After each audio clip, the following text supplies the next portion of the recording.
हाँ। ओम नमो भगवते वासुदेवाय।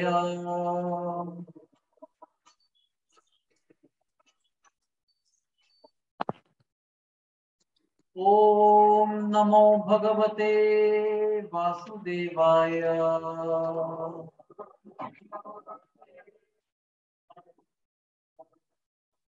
नारायणं नमस्कृत्य नरं चैव नरोत्तमं देवीं सरस्वतीं व्यासं ततो जयमुदीरये। नष्टप्रायेषु अभद्रेषु नित्यं भागवत सेवया भगवतीरुत्तमश्लोके भक्तिर्भवति नैष्टिकी। कृष्णाय वासुदेवाय देवकी नंदनाय च नंदगोपकुमाराय गोविंदाय नमो नमः। गोविंदाय नमो नमः। भक्तकांचन गौरांगी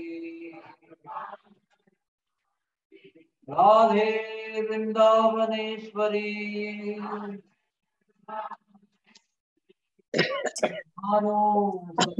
देवी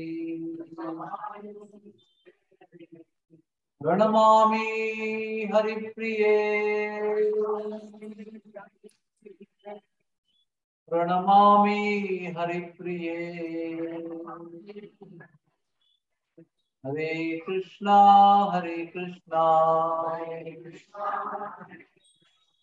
कृष्णा कृष्णा हरे हरे हरे राम राम राम हरे हरे। हरे कृष्णा।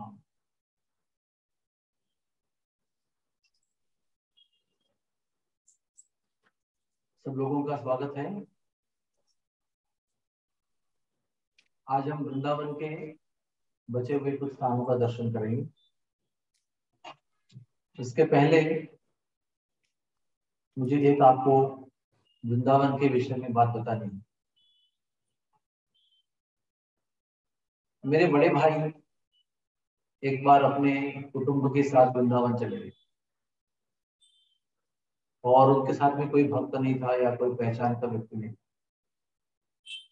उनको मैंने पहले भी बहुत बार बताया था कि वृंदावन में कभी अकेले में जाया करो, किसी जानकार व्यक्ति के साथ या किसी भक्त के साथ जाया करो। फिर भी नहीं माने, अकेले गए। एक मंदिर में गए, पता नहीं कौन से मंदिर में गए। उनको 4-5 पंडाओं ने घेर लिया और एक बोल रहा है गाय के लिए दान दो, एक बोल रहा है भगवान के भोजन के लिए दान दो, एक बोल रहा है श्रृंगार के लिए दान दो, एक बोल रहा है मरम्मत मंदिर की चल रही उसको दान दो। तो इस तरह से उनको कॉर्नर किया कि जितने पैसे जेब में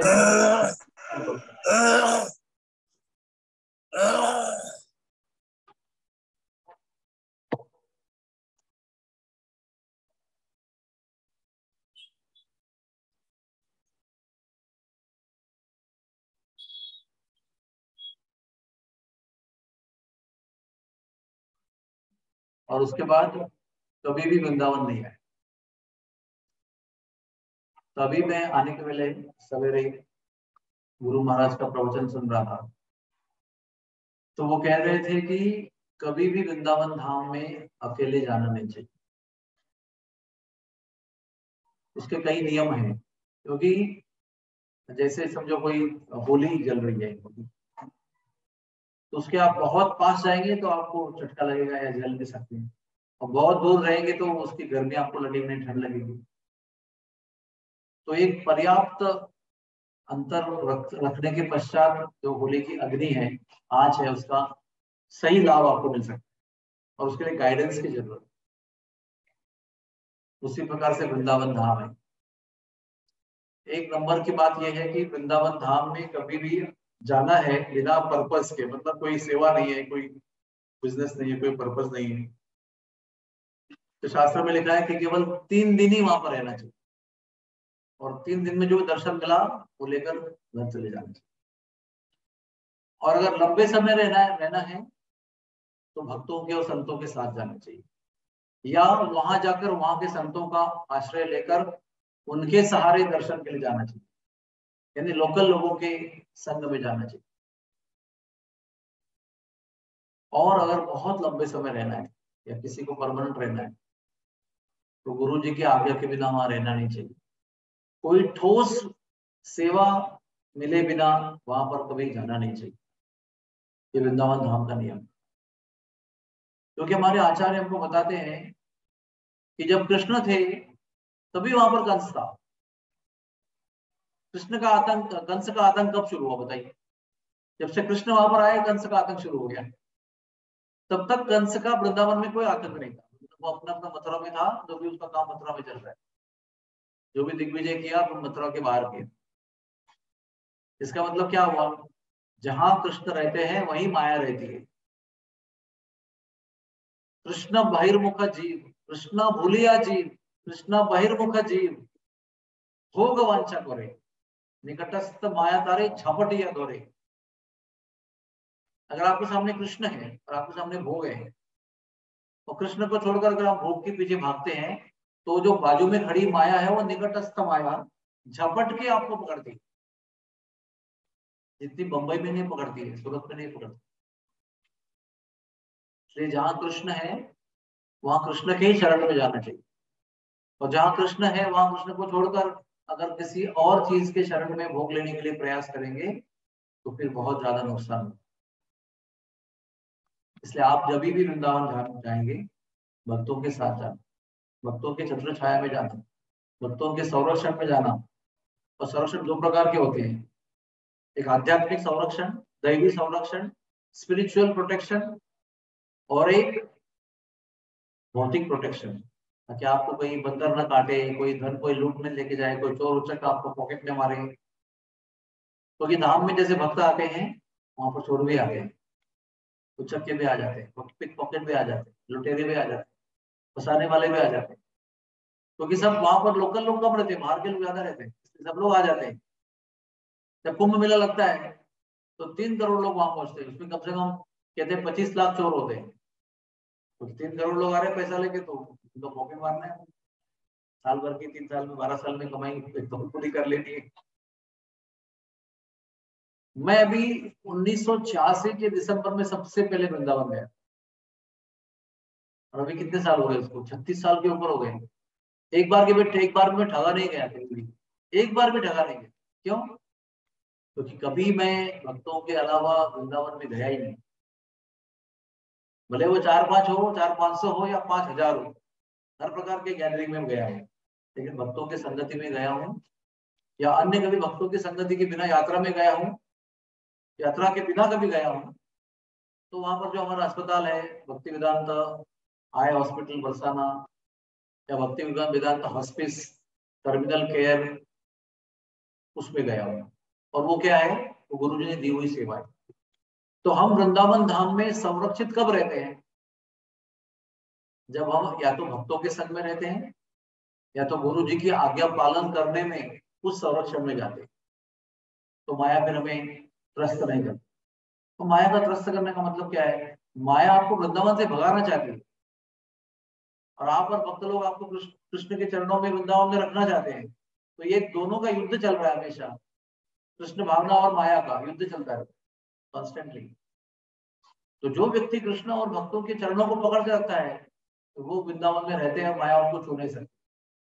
कृष्ण सूर्य समा, माया होय अंधकार, जहान कृष्ण तहान नाई, माया अधिकार, जहाँ कृष्ण का सहारा है तो माया का कोई अधिकार नहीं। जब हमारा कृष्ण का सहारा छूट जाता है या कृष्ण का सहारा हम जो पकड़ रहे हैं वो ढीला पकड़ रहे हैं, हमारी पकड़ ढीले हो जाती है, तो तुरंत आपको माया होती है। जैसे देखो ये ग्लास है, देखो जरा इसको, ये ग्लास है ना, इसके अंदर आधा जल है आधा पानी। अगर मैं आधा पानी पी जाऊंगा तो ग्लास में क्या बचेगा? हवा। जितना पानी रहेगा उतना पानी है, लेकिन बाकी खाली जगह पर पूरी हवा भरी हुई है। जब मैं पानी पी लेता हूँ तो हवा को बुलाना नहीं पड़ता, अरे जगह खाली हो गई, हवा आ जाओ, वो तुरंत आ जाती है। तो पानी कृष्ण जैसा है, जब तक वहां पर कृष्ण है हवा नहीं आ रही है अंदर, माया। तो जैसे ही पानी कृष्ण चला जाता है तुरंत हवा आकर बैठ जाती है। कोई ना कोई एक बैठने वाला है वहां पर, कृष्ण बैठेंगे या तो माया बैठेंगे। आप किसको बिठाना चाहते हैं वो आपके ऊपर डिपेंड।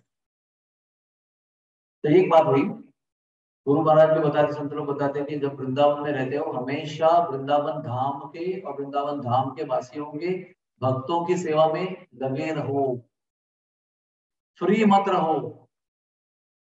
क्योंकि वृंदावन धाम की जो यात्रा है वो कोई पिकनिक नहीं है।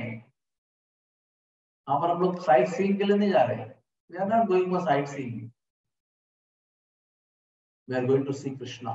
कृष्ण भगवान को और कृष्ण भगवान से संबंधित जो तीर्थ स्थान है, लीला स्थलियां हैं, उसका दर्शन करने के लिए जा रहे हैं। ये बहुत इंपॉर्टेंट है। और एक क्या कहते हैं उसको, सावधानी बरतना बहुत जरूरी। तो ये है कि वृंदावन धाम में धामवासी रहते हैं। अब ये धामवासी कौन है? चार प्रकार के धामवासी होते हैं। एक प्रकार के धामवासी वो है जो अनंत जन्मों के पुण्य के पश्चात राधा और कृष्ण को प्रसन्न करने के पश्चात उनको राधा और कृष्ण वृंदावन धाम में ही जन्म लेते, बरसाना, नंदगांव, गोवर्धन, यहाँ पर भी हो, तो वही जन्म लेते हैं, वही वो बड़े होते हैं, उनके कल्चर में पढ़ते। दूसरे धामवासी हैं जो हमारे आप जैसे हैं, लेकिन यहाँ पर जन्म हुआ है, सूरत में, मुंबई में, दिल्ली में, मद्रास में, और किसी समय प्रेरणा हुई तो सब कुछ यहाँ का वाइंड अप करके वहां पर घर लेके आए, वहीं बस जाते परमानेंट ट्रेनिंग। गुरु जी की आज्ञा से, ऐसे नहीं कि अपने मन मर्जी निकल गए, अच्छा लगता है, गुरु जी की आज्ञा की कृपा होनी चाहिए। तो वो दूसरे प्रकार के ब्रजवासी। तीसरे प्रकार के ब्रजवासी वो हैं जो 7 दिन के लिए, 8 दिन के लिए, 4 दिन के लिए, 15 दिन के लिए यात्रा करते हैं। कार्तिक महीने की कभी कभी 30 दिन की यात्रा करते हैं, कार्तिक वास करते हैं, कार्तिक व्रत करते हैं। अगर आप 5 मिनट भी वृंदावन में रहे तो भी आप 5 मिनट के लिए ब्रजवासी। ब्रजवासी का मतलब क्या है? जो ब्रज का वास कर रहा है, चाहे वो 5 मिनट का हो, 5 दिन का हो, 5 महीने का हो। और चौथा प्रकार का जो ब्रजवासी है वो सब लोग ध्यान से सुनिए,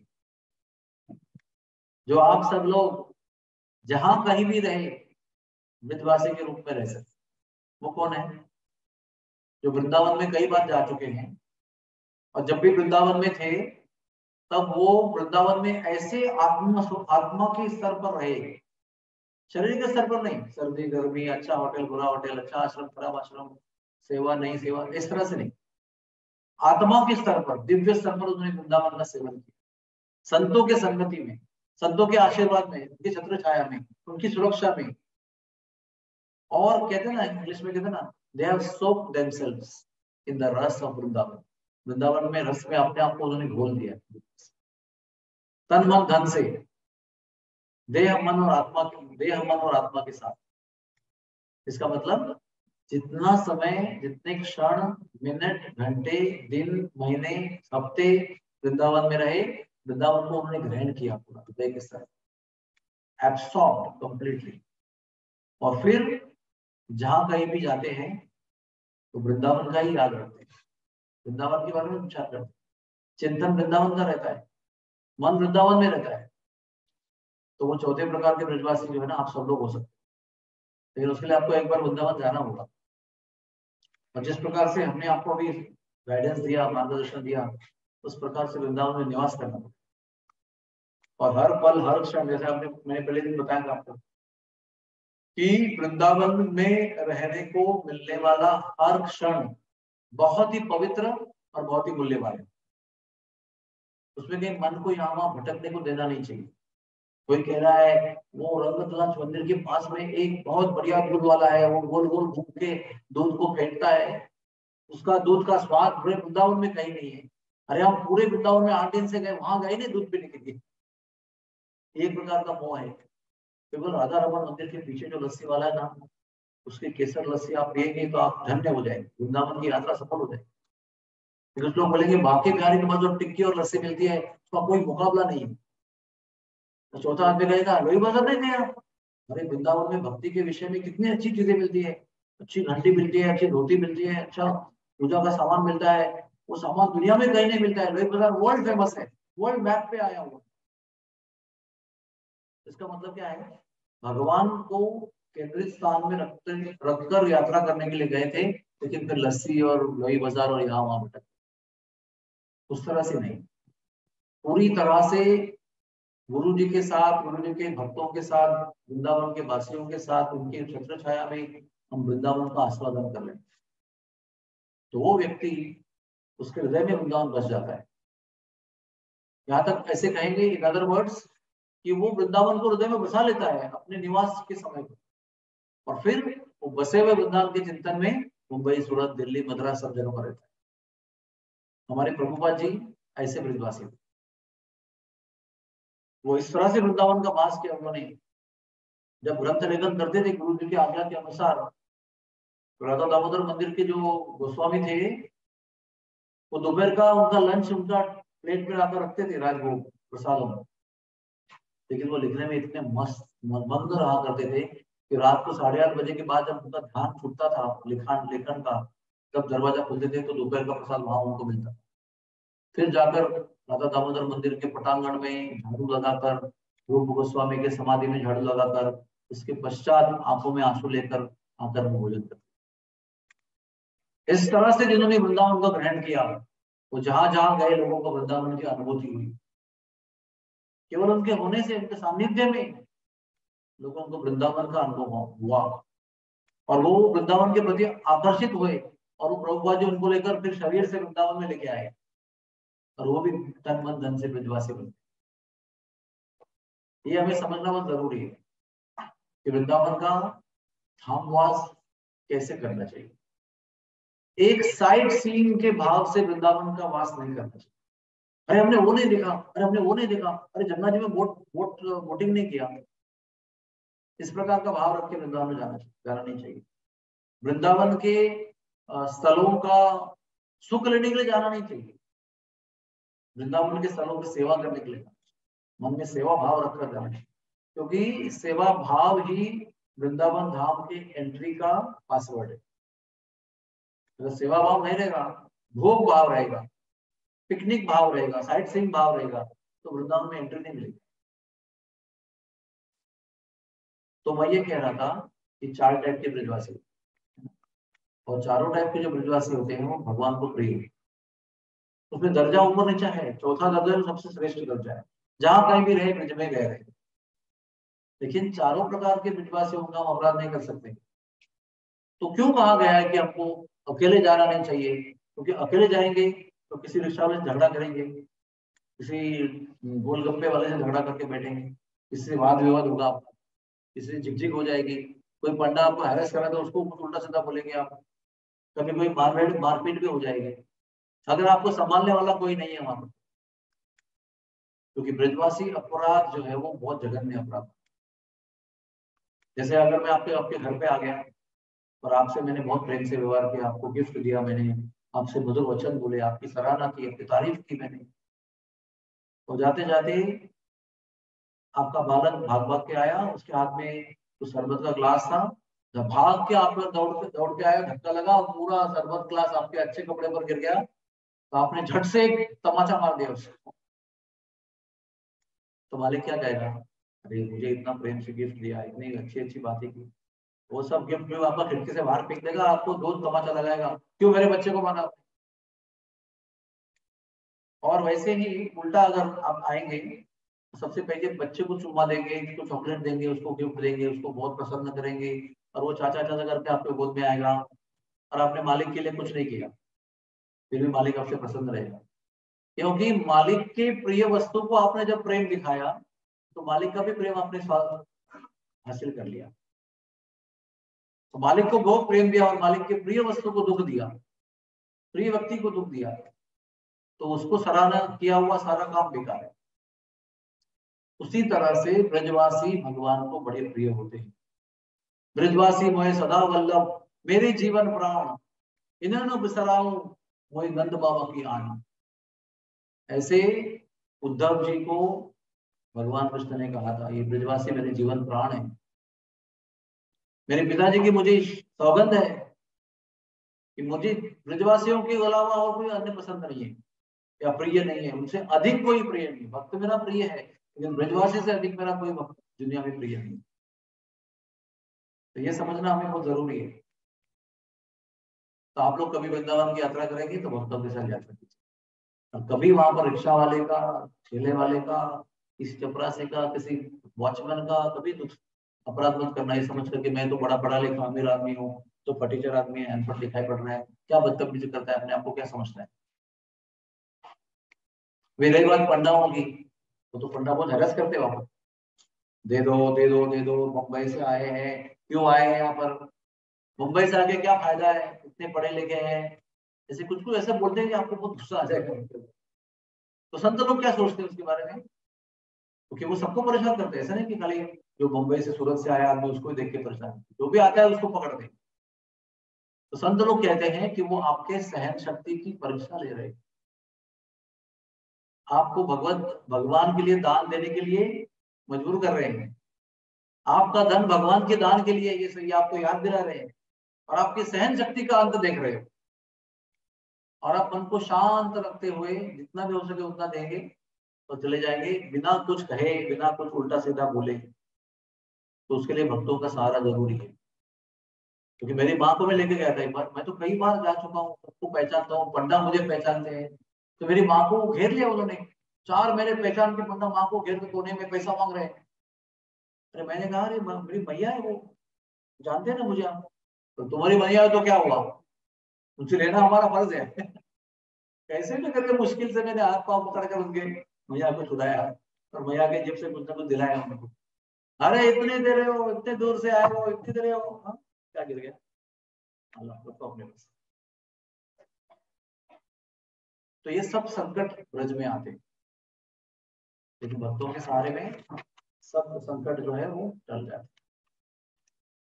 अभी आज के ये स्लाइड को ना दिखाने के पहले मैं आपको एक सुंदर, जो मेरे पास स्लाइड नहीं है उसकी कहानी बताना चाहता हूँ। वो ये है कि वृंदावन में ये जो प्रमुख प्रमुख स्थान है उनके हमारे पास फोटो है, लेकिन ऐसे ऐसे स्थान वृंदावन में है कि वहां पर फोटो निकालने का अलाउड भी नहीं है, और बहुत अंदर अंदर है, वहां पर कोई पहुंचता भी नहीं है। लेकिन जो बहुत रसिक भक्त होते हैं वृंदावन के, वो वहां पहुंचते हैं तो वहां पर कुछ व्यवस्था करके फोटो निकाल के अपनी किताब में डाल देते हैं। तो एक स्थान है पिशिमा के गौर निताई। पिशिमा का मतलब क्या होता है, दीदी। बंगाल में पिशिमा मतलब बड़ी दीदी, बड़ी बहन। तो आपको मैं थोड़ा सा बताता हूँ बैकग्राउंड। चैतन्य महाप्रभु स्वयं कृष्ण है और वो राधा रानी का भाव लेकर, गौर वर्ण लेकर श्री वृंदावन धाम में उन्होंने अवतार लिया। वृंदावन धाम में पृथ्वी तल पर अवतार लिया, मायापुर में अवतार लिया, नवद्वीप में 24 साल रहे, फिर 6 साल भ्रमण में रहे, फिर अगले 18 साल जो जगन्नाथ के लिए बीच में वृंदावन में भी आए 2 महीने।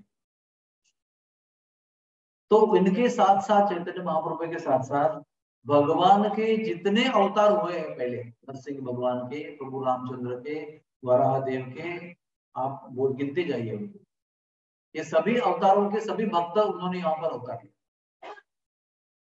ये तो क्या होता है, जब नरसिंह भगवान आते हैं तो प्रहलाद और प्रहलाद के जो पार्षद हैं वही केवल जन्म लेते हैं, नरसिंह भगवान का अवतार है उनकी सेवा करने। जैसे मैं आया तो मेरे फ्रेंड, मेरे जो इर्द गिर्द है वो आ जाते हैं, और कोई अगर लाल गोविंद प्रभु आ गए तो उनका पार्षद गण यहाँ पर आ जाते हैं। वैसे प्रभु रामचंद्र के समय उनके भक्त आते हैं, हनुमान जी, अंगद, जाम्बुवंत, जो बंदर सेना है वो आ जाती है। लेकिन चैतन्य महाप्रभु का ये वैशिष्ट्य है कि उन्होंने अवतार लेने के पश्चात जितने भी भगवान ने अवतार लिए स्वयं, उनके सारे भक्त एक साथ अवतार लेते। जैसे प्रभु रामचंद्र के हनुमान जी हैं, वो चैतन्य महाप्रभु के समय मुरारी गुप्ता बनकर आए। नारद मुनि आए श्रीवास पंडित बनकर, महाविष्णु आए अद्वैत आचार्य बनकर, बलराम जी आए नित्यानंद प्रभु बनकर, राधा रानी स्वयं आई, वो तो राधा रानी के भाव लेकर आए थे, राधा रानी स्वयं भी आई लेकिन पुरुष रूप में आई गदाधर पंडित के रूप में, राधा रानी के पिताजी पुंडरीक विद्यानिधि बनकर आए। ऐसे आप गिनते जाएंगे, एक किताब है पूरी, गौर गणो देश दीपिका, उसमें कौन कौन व्यक्ति है, ये सबका वर्णन दिया है। ये व्यक्ति कौन थे? रामानंद राय ललित विशाखा के अवतार थे, स्वरूप दामोदर ललिता सखी के अवतार थे, ऐसे पूरा एंटराज है। तो मुरारी गुप्ता थे, तो चैतन्य महाप्रभु के जन्म स्थान के बाजू में उनका घर है मुरारी गुप्ता। और वो क्योंकि हनुमान जी के अवतार थे, उनके घर में प्रभु रामचंद्र का विग्रह है आज भी। और महाप्रभु ने उनके घर में जाकर बहुत लीलाएं की। एक बार तो महाप्रभु ने उनके घर में जाकर रामचंद्र का दर्शन दिया, तो मुरारी गुप्ता को पूंछ निकली और वो बंदर बन गए और बहुत सुंदर लीला हुई उनके पास। एक बार वराह बनकर उनके घर में प्रवेश किया और एक लोटा पकड़कर उसको पृथ्वी का भाव से उठाया। मुरारी गुप्ता को कहा, मुरारी गौरव करो मेरा, प्रार्थना करो मेरे लिए। तो मुरारी गुप्ता दंग रह गए, ऐसे सुंदर सुंदर लीलाएं हैं। तो वो मुरारी गुप्ता के घर में गौर निताई के विग्रह भी हैं। प्रभु रामचंद्र के साथ साथ गौर निताई के मतलब चैतन्य महाप्रभु और नित्यानंद, उसको कहते हैं गौर और निताई, गौरांग और नित्यानंद, ठीक है। तो कुछ समय बाद जब चैतन्य महाप्रभु अंतर्धान हो गए, मुरारी गुप्ता भी अंतर्धान हो गए, ये बालपन के मित्र हैं चैतन्य महाप्रभु, तो ये गौर निताई के विग्रह चोरी चले गए। बहुत समय के बाद, जैसे आज के, एक मिनट, एक बार लोगों को स्थिर करो फिर हम लोग बात करेंगे, ठीक है। आइए, हरे कृष्णा कृष्ण कृष्ण हरे हरे, हरे राम राम राम हरे हरे। सब लोग बोलिए, हरे कृष्णा कृष्ण कृष्ण हरे हरे, हरे राम राम राम हरे हरे। कल से ना सब लोगों को पहले से शुरू में बिठाया करो, हर रोज की लीला है, कथा के बीच में पीछे वालों को आगे करने, तो वो लीला हम शुरू से करेंगे तो अच्छा रहेगा, और हमारी लीला चलती रहेगी बिना अवरोध के। हाँ, चलो बैठने के पहले एक बार बोल लो, हरे कृष्णा कृष्ण कृष्ण हरे हरे, हरे राम राम राम हरे हरे। कृपया जल्दी बैठ जाइए। ओके, सो 200 साल पहले फिर ये मूर्तियां वापस मिल गई। भगवान की लीला है, भगवान अपनी लीलाओं को, अपने विग्रहों को कभी प्रकट करते हैं, कभी लुप्त कर देते हैं, कभी चोरी चले जाते हैं, फिर वापस आ जाते हैं। मान मंदिर के जो भगवान है मान बिहारी लाल, वो भी एक बार एक यात्री चोरी करके ले गया। कहाँ लेके गया था? नवद्वीप धाम गए मान बिहारी लाल, वहां पर 20 गांव में जाकर रहे। फिर वो बहुत मंत्र तंत्र करके उनका ठिकाना ढूंढ के निकाला और मिले वो, पुलिस वहां पहुंची मंत्र तंत्र के निर्देश के अनुसार और मिल गए मूर्ति उनको। फिर उसके बाद में मान बिहारी जी को पुलिस स्टेशन में रखा गया पंचनामा करने के लिए। जब तक वो पंचनामा क्लियर नहीं होता है तब तक मान बिहारी पुलिस स्टेशन में रहे। अभी कोई पुजारी नहीं, भक्त नहीं, कोई नहीं। फिर क्या हुआ पता नहीं, कहां से लोग आ गए भक्ति भाव से। पुलिस स्टेशन के अंदर भी 6 भोग लग रहे हैं उनके, 6 आरती हो रही है, बिना पहचान के सब पुजारी बन के उनकी सेवा करते।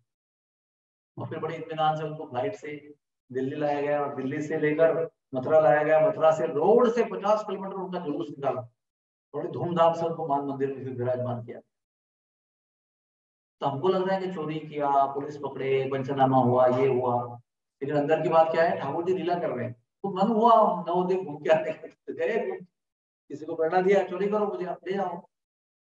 उसी तरह से 200 साल के पहले ये मिल गए, बहुत आश्चर्यकारक तरीके से मूर्ति मिल गई। कैसे मिल गई पता है? उसका भी एक रहस्यमय चीज है। एक जगह पर एक गाय जाकर एक अनजान जगह पर पूरा अपना दूध छोड़ देते, तो फिर वो लोगों को आश्चर्य हुआ कि ये गाय जो है शाम को जब भी दूध निकालने का समय आता है एक बूंद भी दूध नहीं रहती उसके। एक दिन पीछे पीछे पीछे गए उसके, तो क्या मालूम पड़ा कि जाती है चरने के लिए, एक जगह सारा दूध छोड़ के आती। तो उनका कुछ रहस्य की बात है, उन्होंने वो जगह का खनन किया तो उनको वही गौरवताएं मिले जो गायब हो गए थे। जय हो गौरवताएं महाराज की जय। तो फिर क्या हुआ, तो फिर एक डिवोटी थे, उनका नाम था बलराम पंडित। उन्होंने इनका पर भजन पूजन सेवा शुरू कर। एक दिन एक माता जी आई, इनका नाम था चंद्रशशि मुखोपाध्याय, ब्राह्मण घर से। चंद्रशशि मुखोपाध्याय यानी मुखर्जी, चटर्जी यानी चट्टोपाध्याय, मुखर्जी यानी मुखोपाध्याय, और बैनर्जी यानी बंदोपाध्याय, ऐसा बंगाल का रहेगा। तो उन्होंने देखा, तो उनको देखकर वो ऐसे भाव विभोर हो गए, देखकर दर्शन करते ही रोज आने लगे थे। तो एक दिन क्या हुआ, वो एक खीर खीर लेके आई भोग लगाने। तो गौरनीता आई, वो भोग लगाया उन्होंने। फिर क्या हुआ, रात को गौरनीता स्वप्न में आए, और स्वप्न के हमें क्या बोल रहे हैं कि तुम्हारी खीर मुझे बहुत अच्छी लगी, दोबारा लेकर आओ। और वो कुछ खड़ी थी, तो स्वप्न में गौरनीता क्या किया, उनका पल्लू खींचा, तो खिंचत आने में उनका पल्लू फट गया। तो सवेरे भी स्वप्न से उठी और भगवान ने कहा था खीर लेकर, दोबारा खीर लेके गई। तो उसकी साड़ी का फटा हुआ कोना था, तो कोना गौरनीता गौरांग महाप्रभु के हाथ में था। देखो, प्रतिमा नाही तुम्ही साक्षात ब्रजेंद्र नंदन। ये मत समझना कि भगवान का विग्रह जो है पत्थर का बना हुआ है, संगमरमर का बना हुआ है, कुट्टे का बना हुआ है, लकड़ी का बना हुआ है, ऐसा मत समझना। साक्षात ब्रजेंद्र नंदन। अगर आपके अंदर भाव है तो आपके अंदर वो वहां पर उपस्थित है। अगर पत्थर समझते हैं तो पत्थर है, लकड़ी समझते तो लकड़ी है, पेंटिंग समझते तो पेंटिंग है।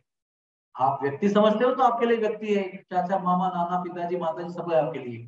त्वमेव माता पिता त्वमेव बंधु सखा त्वमेव। हाँ, सब कुछ रिश्ते निभाएंगे वो आपके लिए। अरे हमारे मीरा रोड के अंदर भी कोई प्रतिष्ठापित मूर्ति भी नहीं है जगन्नाथ जी की।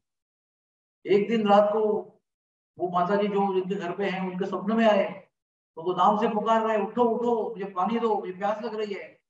वे अचानक उठ गई, देखा मंदिर खोल के देखा तो पानी रखने को रात को भूल गई थी। तो जगन्नाथ जी स्वप्न में आकर उसको जगाया और पानी मांगा।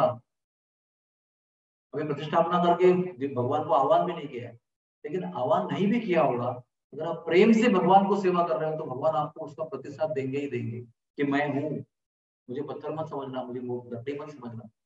उसी प्रकार से एक इतनी भाव से उनकी सेवा कर रही थी, स्वप्न में आकर बताया कि तुम्हारी खीर मुझे बहुत अच्छी लगी, दोबारा बना के लेके, और पल्लू खींचा तो फट गया स्वप्न में। तो जब जग गई देखा तो वास्तव में पल्लू फटा हुआ था। और फिर दूसरे दिन जब खीर लेकर गई तो फटा हुआ साड़ी का टुकड़ा चैतन्य महाप्रभु के हाथ में दिखा। फिर वो चंद्रशशि माता जी जो है वही मंदिर में रहने लगी। इतना उनको भाव का अनुभव हुआ, मैं दूर क्यों रहती हूँ, रोज आना जाना क्यों। वैसे भी वो देख रही थी कि वो बलराम जो आचार्य थे वो ठीक से मन से सेवा नहीं कर रहे थे, वो तो पगारी थे ना, वो पैसा लेकर सेवा करते थे, भाव से सेवा नहीं करते थे। तो यही रहकर सेवा करने लगी, और फिर धीरे से वो पुजारी निकल गया। चंद्रशशि बहुत दिन से वहां पर सेवा करने लगी, और बहुत फिर ये स्टोरी जो है ना वो 19th सेंचुरी की है, मतलब 1850 1860 ऐसे समय की से कथा है। तो वापस एक बार बहुत दिन, तभी वो आई थी, तभी तो अच्छी मतलब युवा अवस्था में थी, अपने वृद्ध होने के बहुत वृद्ध होने तक वो सेवा कर रही थी, बहुत वृद्ध हो गई। एक दिन वापस स्वप्न में आए गौर निताई और कहते हैं उनको मुझे वृंदावन ले चलो। अब ये कहाँ रह रहे हैं, मुरारी गुप्ता का घर कहाँ है, नवद्वीप धाम में, चैतन्य महाप्रभु के घर के बाजू में उनका घर पीछे। तो कहते हैं कि मैं तो कलकत्ता वाले हूँ, मेरा सरनेम मुखोपाध्याय है, मुझे वृंदावन के बारे में कुछ पता नहीं, थोड़े को चिंता मत करो, सब कुछ मैंने इंतजाम कर लिया मेरा, मुझे घर ले चलो आप, बाकी सब इंतजाम मैं करूंगा। इतनी श्रद्धा थी भगवान के ऊपर। गौरनदा के विग्रह लिए सब पैकअप किया, मुरारी गुप्ता का हाउस में सब कुछ था, तो चल पड़ी वृंदावन। पूछते पूछते सबको इंक्वायरी करते करते आई। तो वृंदावन में आपको पता है ना, केशी घाट का स्थान दिखाया ना कल आपको, वहां पर आई। और केशी घाट में वो ऐसे ही चल ही रही थी, तो एक देखो, एक अचानक उनको एक बहुत धनी औरत मिली। वो देख रही उनके हाथ में विग्रह है, उसे क्या है, गौर निताई का विग्रह है। वो कह रही कि मैं अभी अभी वनखंडी महादेव एक सुंदर स्थान है, बताओ उसके बारे में। वनखंडी महादेव के मंदिर के पीछे मैंने एक बड़ा अच्छा मंदिर बनाया है, और मैं मूर्तियों को ढूंढ रही, कोई अच्छी मूर्ति कहीं मिल जाए। तो आपके पास बहुत सुंदर विग्रह है, चलो आपके विग्रह को रखते हैं। तब चंद्र शशि को याद आया कि गौरव महाप्रभु ने कहा था कि बाकी सब व्यवस्था मैं कर लूंगा, आप यहाँ देखे चलो खाली मस्त। याद आई उनको, तुरंत वहां के पीछे गए। बहुत सुंदर मंदिर था, और गौर निताई के विग्रह के लिए पर्याप्त मंदिर था।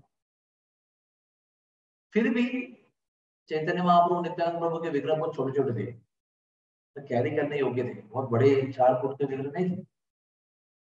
तो ये ना, ये जो स्थान है ये लोई बाजार के वेस्ट साइड में, बनखंडी के पीछे।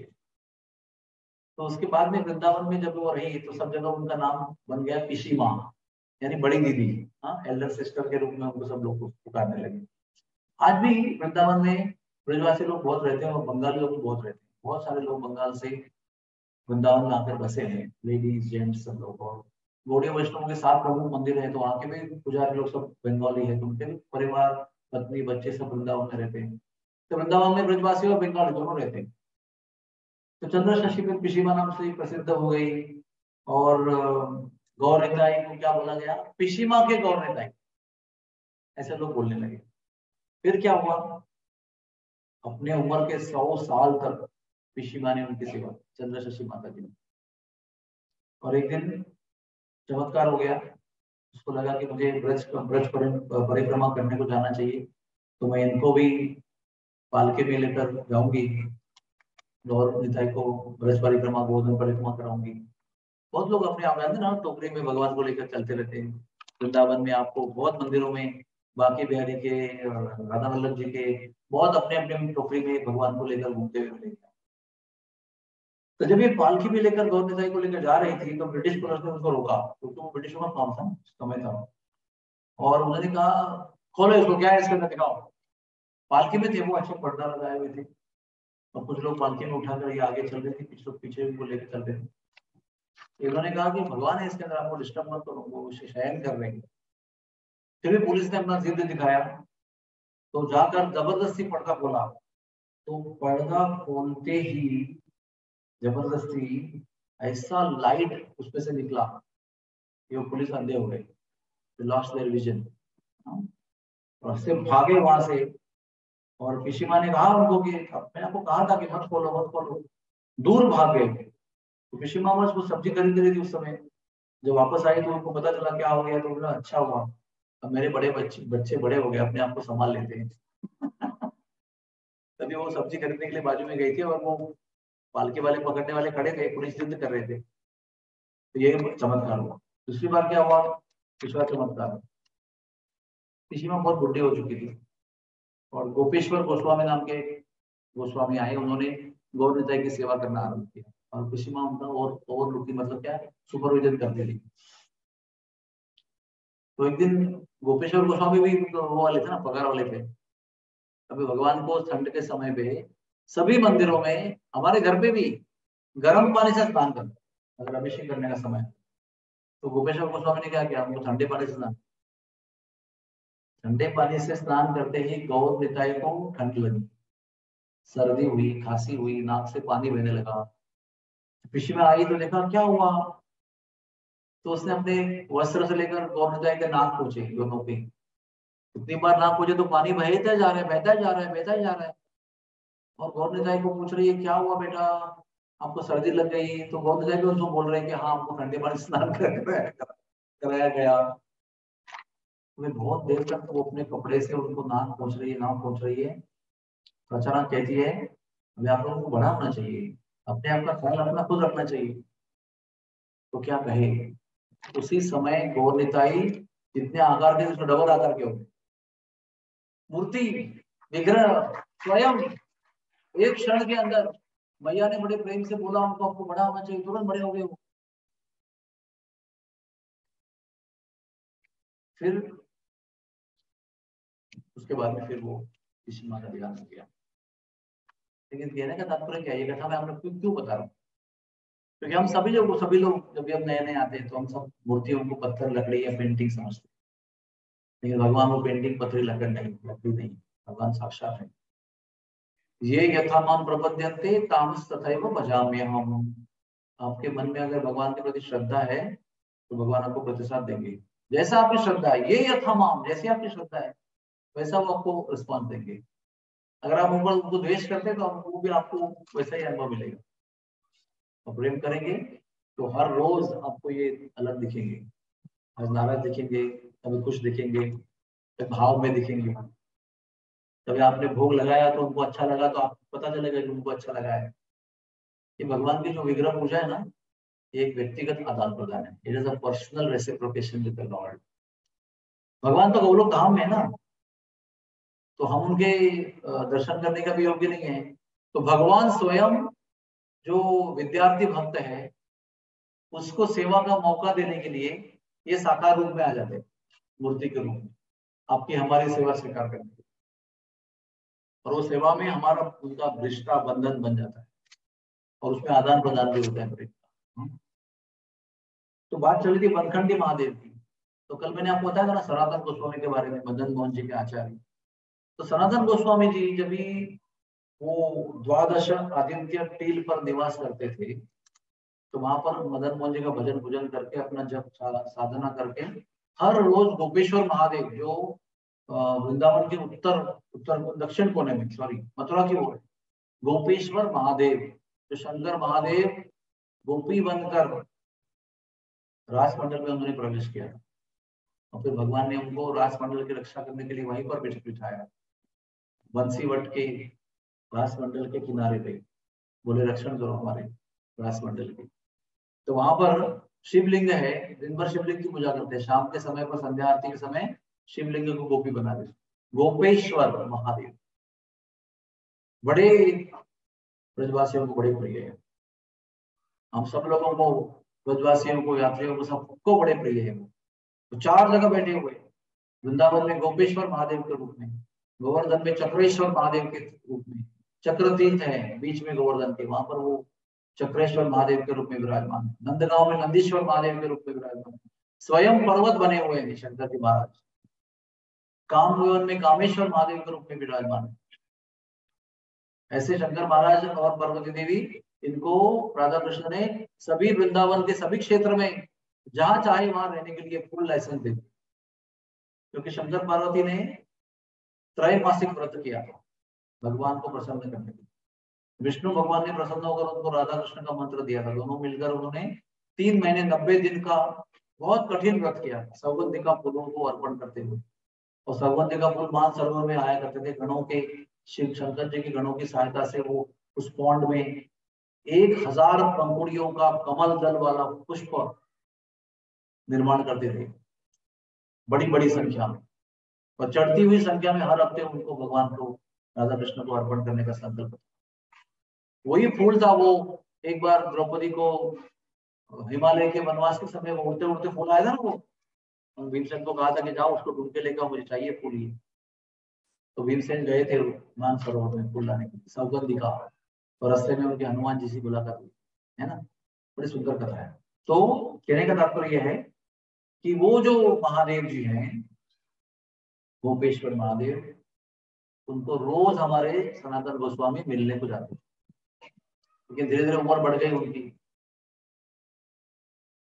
तो एक दिन देखो, सनातन गोस्वामी हमेशा गोपेश्वर महादेव को भेंट देते थे, दर्शन करते थे। मदन मोहन मंदिर से निकलकर बड़ी लंबी दास्तान काट के, वो उस समय तो जंगल था, वहां दर्शन करते थे। फिर सनातन गोस्वामी वृद्ध हो गए। तो एक दिन गोपेश्वर महादेव उनके सपनों में आए, जिनका वो दर्शन करने के लिए जाया करते थे। और सपने में आकर दर्शन दिया और कहा, अरे सनातन, तुम बहुत बूढ़े हो चुके हो, अभी इतना दूर आने की जरूरत नहीं है। मैं तुम्हारे पास ही बनखंडी महादेव के रूप में आ गया हूँ, जो आज लोही बाजार के पास है। तो वहां पर आओगे तो मेरा दर्शन आपको प्राप्त हो जाएगा। तो सनातन गोस्वामी फिर बनखंडी महादेव जाने लगे। ऐसे ऐसे बहुत सुंदर सुंदर स्थान है वृंदावन में। चलो कोई बात नहीं, आपको अभी राधा रमन का दर्शन।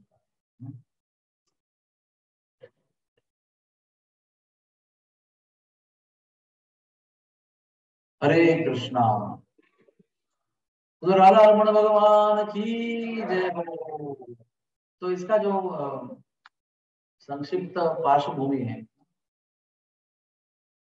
आ रहा है ना पीछे, दिखाई पड़ रहा है ना? यस और नो? फिर वही बात है, रोज की लीला है ये। चलो कोई तब तक आपको पार्श्व बताते हैं, आप जरा तब तक कोशिश करना, हमको क्या करना हो सकता है, तार लगाना पड़ेगा ये व्हाइट वाला। ओके, गोपाल भट्ट गोस्वामी, इनका उल्लेख मैंने किया था ना कुछ दिन, 2 दिन पहले, कि चैतन्य महाप्रभु जब चतुर्मास्य करने के लिए श्रीरंगम मंदिर में आए तो वेंकट भट्ट के घर पे 4 महीने रहे चतुर्मास्य के व्रत करने के लिए। तो उस समय दिन भर श्री रंगनाथ जी के मंदिर में वो कीर्तन किया करते थे और लोगों को आनंद विभोर किया करते थे, और रात में वेंकट भट्ट के घर में रुकते थे, रुके हुए थे। आज भी वो घर वहां पर है वेंकट भट्ट का। और चैतन्य महाप्रभु, वेंकट भट्ट, गोपाल भट्ट, इनके असीम कृपा से 4 दिन मुझे वहां पर रहने का मौका मिला, 4 days विद माय फैमिली। ऐसे अचानक सहयोग हुआ, कुछ योजना नहीं बनी थी, लेकिन उसी घर में हमारा रहने का इंतजाम हुआ। 4 दिन हम लोग वहां पर, वहां पर वेंकट भट्ट के वंशज लोगों ने तपस्या की, हमारे गुरुदेव भी वहां रह कर भजन किया हुआ है। बहुत सुंदर घर है, और स्वयं चैतन्य महाप्रभु उस घर के केंद्र स्थान में एक जगह है, वहां पर बैठकर उन्होंने रात भर चर्चा की थी, वेंकट भट्ट और उनके भाई प्रबोधानंद जी और बेटा गोपाल के साथ चैतन्य महाप्रभु रात भर कृष्ण लीला की चर्चा करते थे। और छोटा गोपाल 5 साल का था उस समय। हाँ, वो चैतन्य महाप्रभु की व्यक्तिगत सेवा में था, उनको कुछ चाहिए नहीं चाहिए, जो भी वस्त्र चाहिए, पानी चाहिए, भोजन चाहिए, सब व्यवस्था बालक उनकी सेवा में। 4 महीने उन्होंने हर रात, पता नहीं कैसे नींद के बिना काटे, लेकिन हर रात भगवान का संग किया। दिन भर भी लालायित होकर उनके पीछे पीछे मंदिर में जाकर नृत्य किया करते। और 4 महीने बाद जब चतुर्मास का व्रत समाप्त हुआ, महाप्रभु जाने लगे, तो ये लड़का भी उनके पीछे जाने लगा। तो उस समय क्या हुआ उस समय क्या हुआ, चैतन्य महाप्रभु बालक को बोले, तब उसकी उम्र मेरे ख्याल से 5 से, कोई लोग कहते 11 से, लेकिन छोटे थे उम्र से।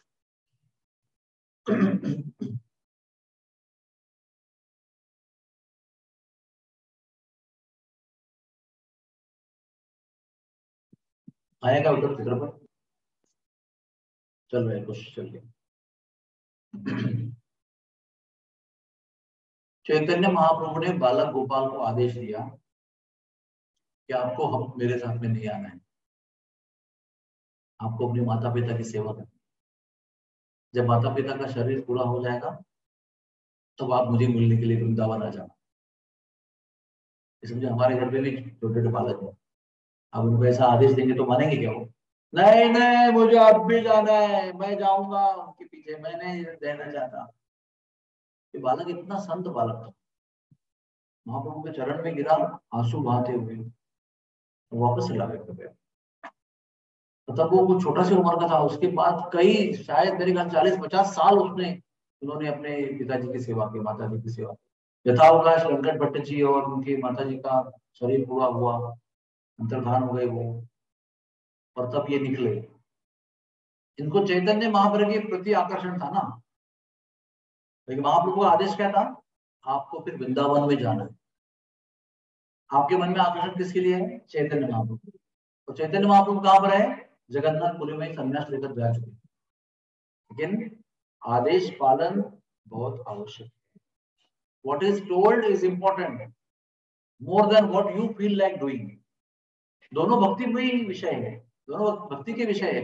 अगर महाप्रभु को मिलने के लिए नवद्वीप जाते या जगन्नाथपुर जाते तो भी कोई माया में फंसे हुए नहीं है। लेकिन श्रेष्ठ तत्व क्या है? जिस व्यक्ति पर आपको प्रेम है, जिस व्यक्ति को आप आदर करते हैं, सम्मान करते हैं, आपके गुरु आचार्य की तरह है, उनके साथ रहने के बदले उनका आदेश का पालन करना श्रेष्ठ होता है। What is more important is following the instruction of the spiritual master or the spiritual authority.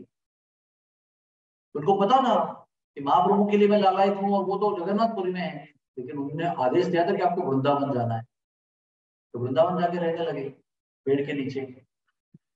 तभी बहुत सारे भक्त वृंदावन में थे, क्योंकि सबसे छोटे उम्र के जो भक्त गोस्वामी हैं ये गोपाल भट्ट गोस्वामी, सबसे छोटे उम्र। बाकी सारे रूप गोस्वामी, सनातन गोस्वामी, जीव गोस्वामी और रघुनाथ भट्ट गोस्वामी, रघुनाथ दास गोस्वामी, ये सब लोग बड़े उम्र के थे। छठवें गोस्वामी साउथ इंडियन थे और छोटे उम्र के थे। तो जब तक ये पहुंचे थे तो पांचों गोस्वामी ऑलरेडी वृंदावन में थे, और दो गोस्वामी थे, भूगर्भ गोस्वामी, लोकनाथ गोस्वामी पहले से ही वृंदावन में आकर बसे थे। वे बहुत विरह में व्याकुल होकर जला। सब लोगों को पता चला कि महाप्रभु के विरह में तड़प रहे हैं, तो कोई संदेश लेके गया जगन्नाथपुरी में, कहा आपने गोपाल को वृंदावन में बुलाया है, तो आपकी याद में तड़प रहा है। तो चैतन्य महाप्रभु ने अपना बैठने का आसन और अपने वस्त्र का टुकड़ा उसके लिए भेज दिया, उसके विरह को शांत कर। थोड़ा विरह का आगे शांत हुआ, लेकिन ज्यादा शांत नहीं हुआ। फिर महाप्रभु उधर जगन्नाथपुरी में से उसके स्वप्न में आए गोपाल के, गोपाल भट्ट जी के, और कहा कि तुम अभी यहाँ से नेपाल चले जाओ। जैसे कि आपको बताया जाए कि सूरत में सिटी लाइट चले जाओ, बहुत पास में है, तुरंत पहुंच सकते हैं। उनको कहा गया कि नेपाल चले जाओ। तो उस समय कोई घोड़ा गाड़ी, विमान, हवाई जहाज, कोई हेलीकॉप्टर नहीं था उस समय। जहां पर भी जाना है पैदल जाना है। तो गोपाल भट्ट गोस्वामी महाप्रभु जी के स्वप्न के आदेश के अनुसार पैदल चले गए नेपाल, पशुपतिनाथ का दर्शन किया। आप लोगों से कितने लोग नेपाल गए? हाँ, तो मेन जो है वो पशुपतिनाथ काठमांडू है। उसके आगे 6 घंटे जाएंगे रोड से तो पोखरा नाम का गांव आता है। पोखरा नाम का बहुत फेमस जगह है, टूरिस्ट स्पॉट है बहुत, और पवित्र स्थान भी बहुत है। और नेपाल में आपको पता नहीं होगा शायद, नेपाल में श्रीमद् भागवत के कई प्रसंगों के स्थान है जहाँ पर जो घटनाएं भागवत में वर्णन की गई ना, दक्ष महाराज की, सती की, शंकर महाराज का, फिर वो शाप शाप बहुत निकले थे उसमें, वो घटना जो है वो दक्षेश्वर महादेव में हुआ था। भरत महाराज की जो कथा है, जहाँ भरत महाराज संन्यास लेकर जंगल में गए, वहां पर जाके हिरण बने, हिरण बनने के बाद जड़ भरत बने, वो भी जगह वहां पर है, गलेश्वर महादेव। और उसके आगे चले जाएंगे ऊपर पहाड़ में तो रावण का जन्म स्थान है। पुलह मुनि, पुलत्स्य मुनि भाई भाई थे, वो जंगल में वहां रहते थे। वहां पर पुलत्स्य मुनि की दो, पुलह मुनि की 2 पत्नियां थी। एक पत्नी ने कुबेर को जन्म दिया, एक पत्नी ने 4 बालकों को जन्म दिया, रावण, कुंभकर्ण, विभीषण और शूर्पणखा। ये सब उसका वहां पर स्थान है। उसके आगे जाएंगे पहाड़ों में तो काली गंडकी नदी आएगी। 2 नदी की, एक गंडकी नदी है, काली गंडकी, 2 बहनें थी। तो उन्होंने उनको आदेश दिया था कि गंडकी नदी में जाओ, वहां पर मेरा आपको दर्शन होगा। ये स्वप्नादेश हुआ था। अभी दिख रहा है अगर कुछ दिख रहा है ना? क्या दिख रहा है अभी? क्या दिख रहा है? हाँ, you are with me now, good. तो जब वो वहां पर दर्शन कर रहे थे गंडकी नदी में, ध्यान से सुनना अभी, आप वहां देखते रहना।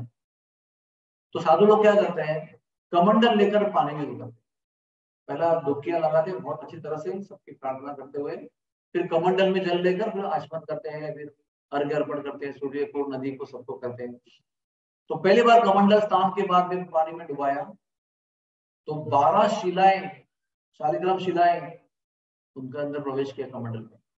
अभी देखिए, एक बात बताना रह गया मेरा कि काली गंडकी का ऐसा रहस्य है, काली गंडकी के बाजू में जो पहाड़ है उसमें से जो जो ऐसे पत्थर जो है ना वैसे फिसल के गिर जाते हैं ना, वो फिसलने के बाद जल में गिरते हैं, तो जल में एक वज्र वज्र कीट नाम का कीटक है जो विश्वकर्मा का अवतार है।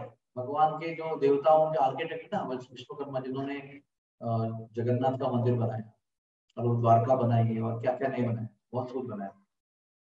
तो वो कीटक के रूप में वहां पर पानी में रहते हैं और वो पत्थर के अंदर प्रवेश करके अंदर से डिजाइन बनाते हैं उसकी, वज्र कीट। और वो डिजाइन जब बनती है तो गिरा हुआ पत्थर शालिग्राम शिला गोल बटल बन जाता है। और वो सब शिलाएं नदी के तल पर विराजमान रहती है और वहां के नेपाली लोग डाइव करते हुए वो शिलाएं निकालते हैं और आपको बेचते हैं या देते हैं, जो भी कुछ है। लेकिन बेसिक पॉइंट क्या है, वो पत्थर कभी भी पानी में तैरता है क्या? पत्थर अभी आपको चाहिए, शिला चाहिए तो आपको तल में जाना पड़ेगा ना, थोड़ी सरफेस में मिलेगा आपको, पृष्ठ भाग पर। लेकिन इनके कमंडल पे हम जब पानी भरते हैं तो थोड़ी नीचे से भरते हैं, ऊपर से भरते हैं पानी। ऊपर से पानी में तो 12 शिलाएं अंदर प्रवेश करते हैं। उनको लगा बाई चांस आ गए होंगे तो वापस पानी में डाल दिया। फिर दोबारा भरने के लिए गए, वापस 12 शिला अंदर आ गए, फिर पानी में डाल दिया। और तीसरी बार जब डाला तो फिर एक बार 12 शिलाएं उनके कमंडल में प्रवेश की। उस समय आकाशवाणी यानी चैतन्य महाप्रभु बोले आकाशवाणी की आवाज में कि मैंने कहा था ना कि आपको मैं काली गंडक में मिलूंगा, ये मैं ही हूँ, ये शिलाएं मुझसे अभिन्न नहीं है, इसको ले जाओ वृंदावन में और इनका पूजन करो। तो उन 12 शिलाओं को लेकर गोपाल भट्ट गोस्वामी फिर पोखरा से चलकर काठमांडू, काठमांडू से चलकर फिर भारत देश, भारत देश से दिल्ली, दिल्ली से चलकर मथुरा, मथुरा से वृंदावन आएंगे।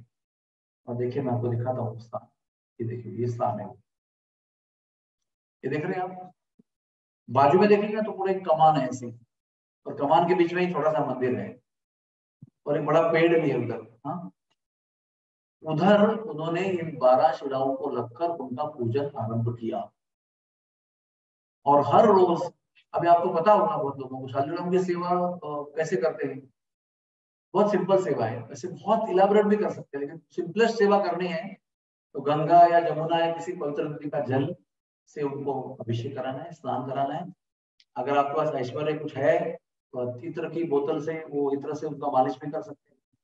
और थोड़ा और धन है तो पंचामृत का अभिषेक भी कर सकते हैं। वो नहीं है तो केवल नदी का जल भी छाट के आप उसको फिल्टर करके उसका अभिषेक कर सकते हैं। और वो अभिषेक हो गया तो पूछना है उसको, उसका चंदन लगाना है जिसके, और तुलसी रखना है बस। हो सके तो फूल लगाइए, लेकिन ये 3 चीज बहुत इंपॉर्टेंट है, नदी का पानी से स्नान, तुलसी और चंदन, इतना भी करेंगे। और जो आपकी क्षमता में हो, आपको कोई केला मिलता हो या कोई द्राक्ष मिलते हो, कोई और कुछ मिलता हो, या रोटी सब्जी भिक्षा मांग के मिलती हो, तो वो भी अर्पण कर सकते हो, भोग लगा। तो ये तो फकीर थे, सन्यासी थे, साधु थे, उनके पास कुछ था नहीं, भिक्षा का जो मिलता था वो करते थे, जमुना जल से सेवा करते थे, चंदन तो घिसके लगाते थे। और रात को शयन के समय में उनका एक नियम होता है शालिग्राम का, एक रुमाल उन पर रखते हैं, तुलसी से चंदन निकाल लेते हैं और रुमाल रखकर उनको विनती करते हैं आप सो जाइए, शयन की विनती करते हैं सो जाए। अगर किसी को पता है तो शयन का मंत्र भी बोल सकते हैं, बहुत सारी इलाबोरेट चीजें कर सकते हैं। लेकिन कुछ भी नहीं आता है आपको, फिर भी आप उसको रुमाल रखकर, स्वच्छ रुमाल रखकर उसको सुला सकते हैं, जैसे आप कुछ ओढ़ रहे हैं चादर। ऐसे रोज 12 शिलाओं पर 12 रुमाल रखकर उनको सुलाते थे, गीत गाते थे। सुबह उठकर जमुना जी में स्नान करके उनके लिए मंगला करते थे, उनको निकाल कर स्नान कराया करते थे। कभी हो सके तो तेल का इत्र का मालिश भी किया करते थे। एक दिन उनके पास में क्या हुआ, एक वृंदावन में बहुत अमीर व्यक्ति आया, दानी व्यक्ति।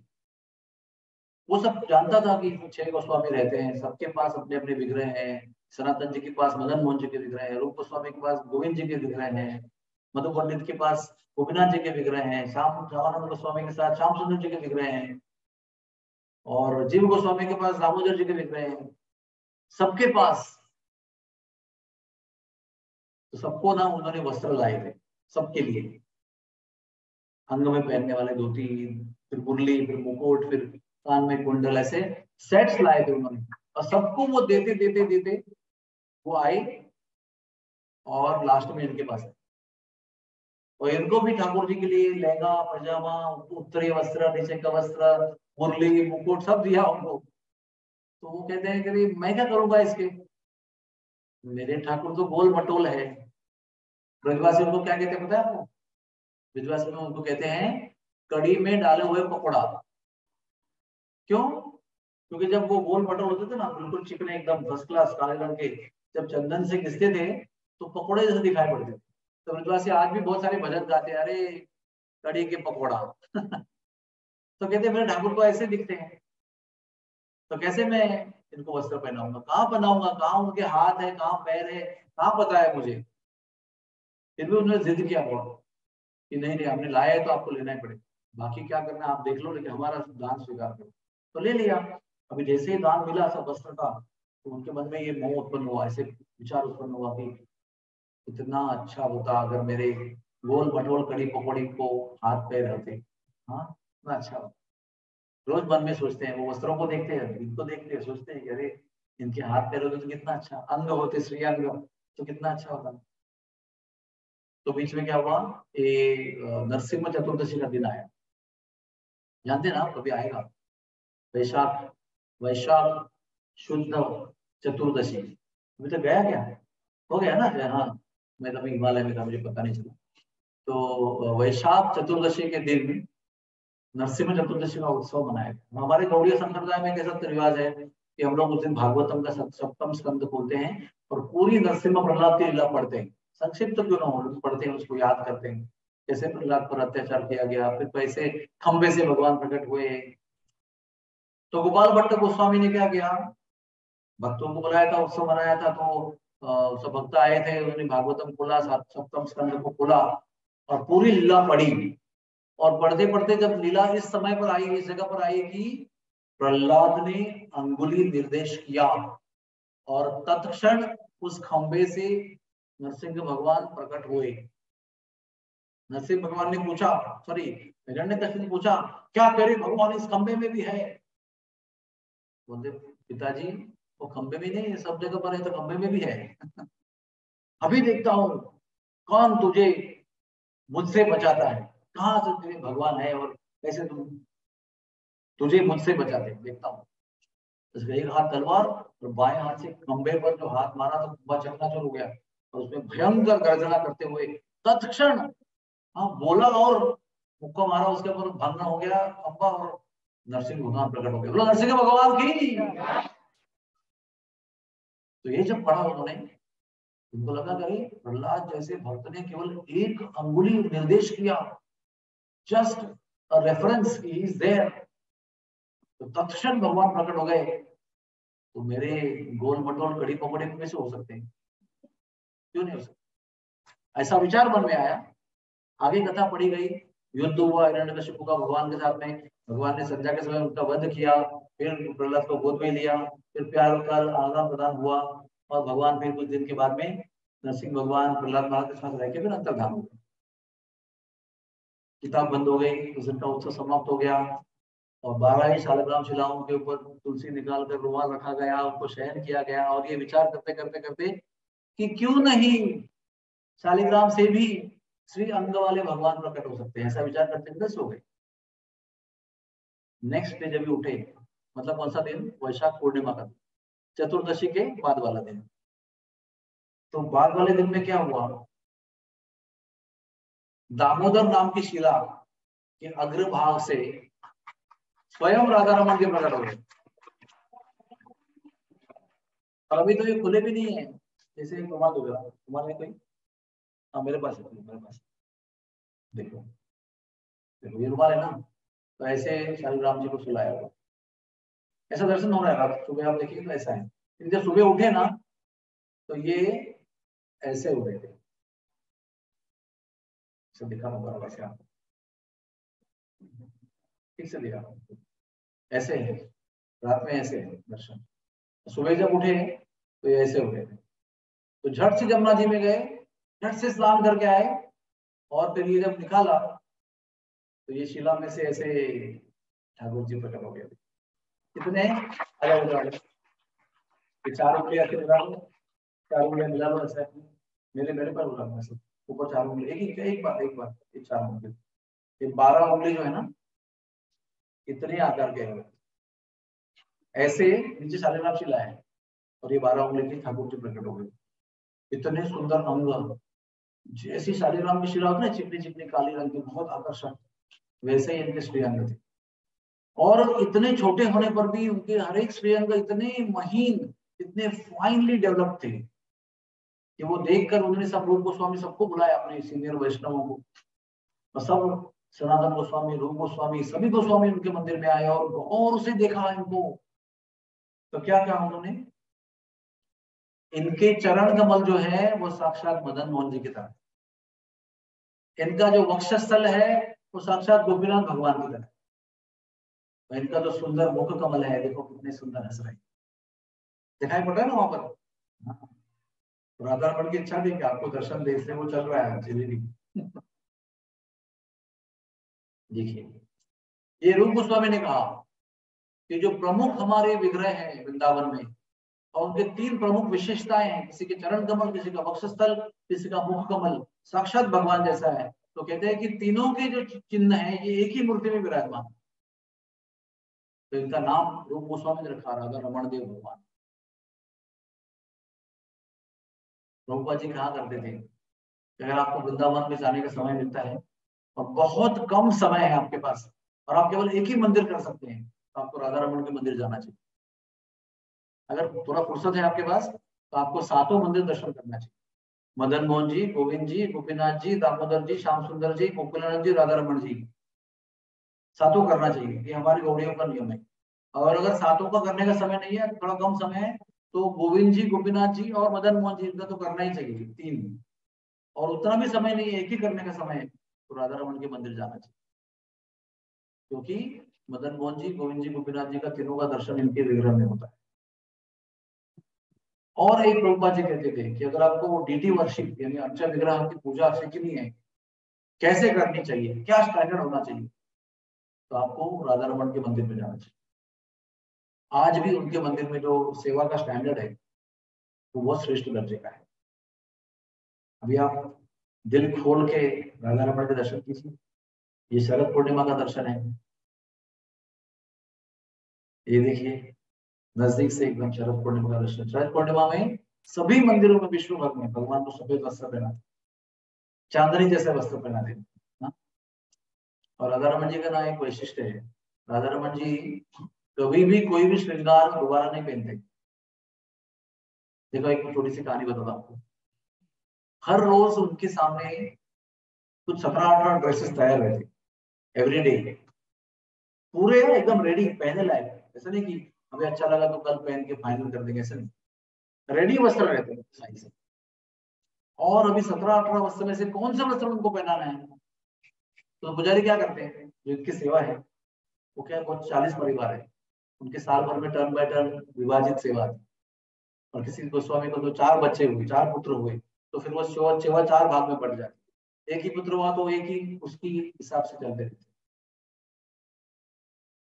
तो जिसकी सेवा है वो कैसे तय करते हैं कि कौन सा वस्त्र पहना है, तो क्या करते हैं, तो ये तो मान लो जो ये वस्त्र है, ऐसे ऐसे उठाते हैं, ऐसे दिखाते हैं। जो वस्त्र पसंद आता है ना, तो राधा रमन जी दांत दिखाते हैं। और अगर दांत नहीं दिखाया तो वस्त्र को नीचे रखेंगे, दूसरा लेंगे फिर दिखाएंगे, तीसरा लेंगे फिर दिखाएंगे।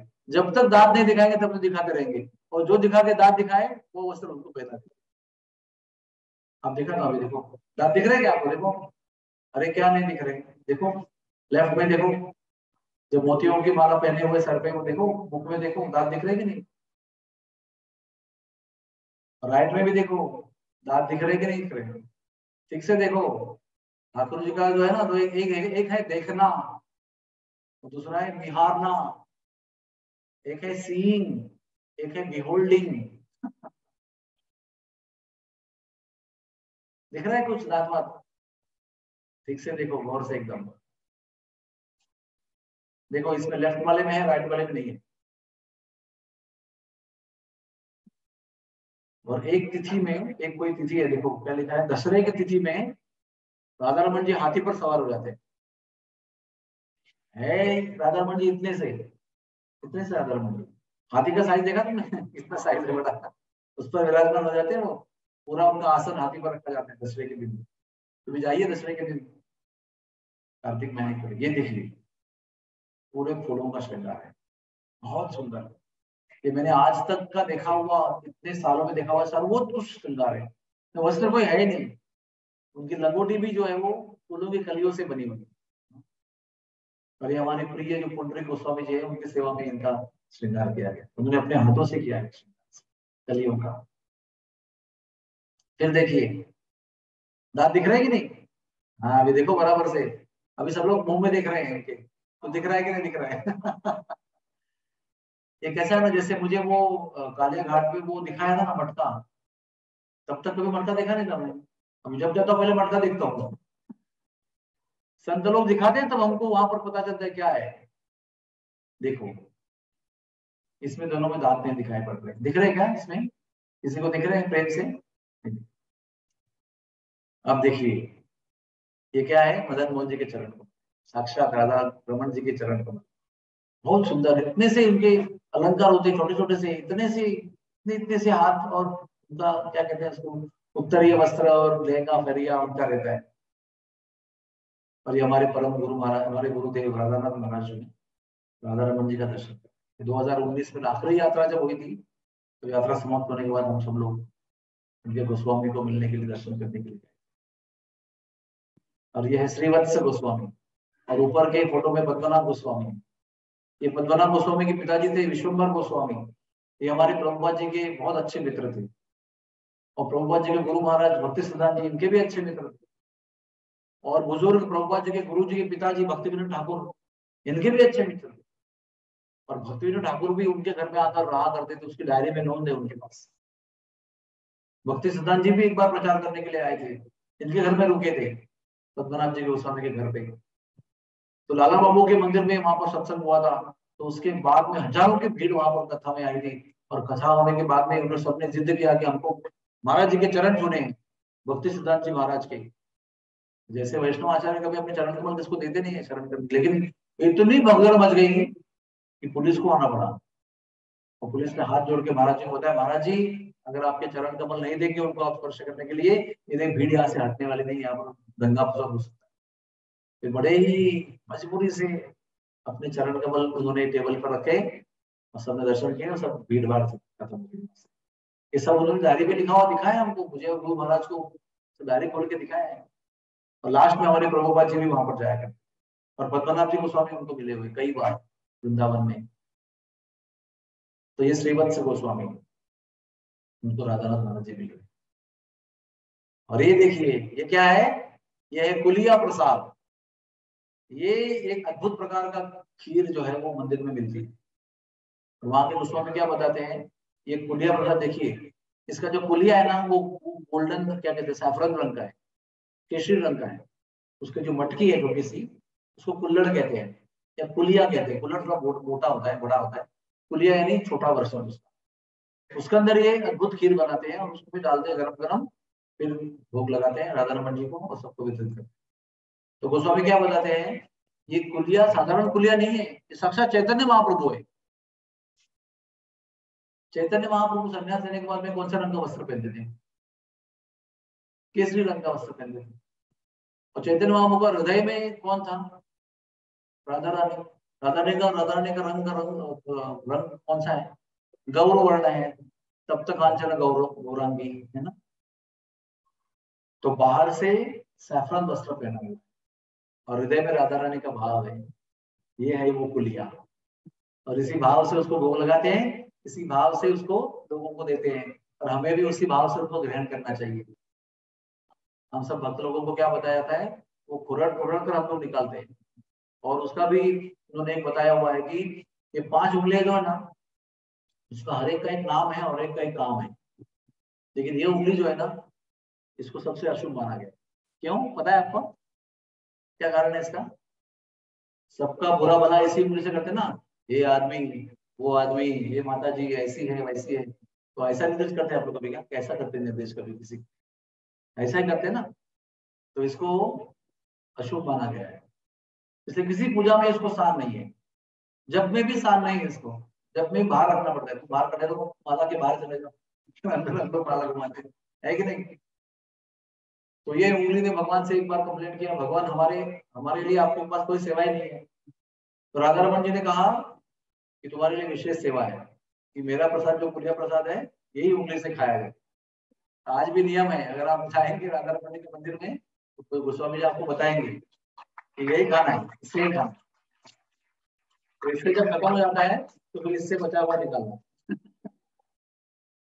तो ये हमारी रहस्य में बातें, वो ये सब बातें किस शास्त्र में लिखी नहीं है।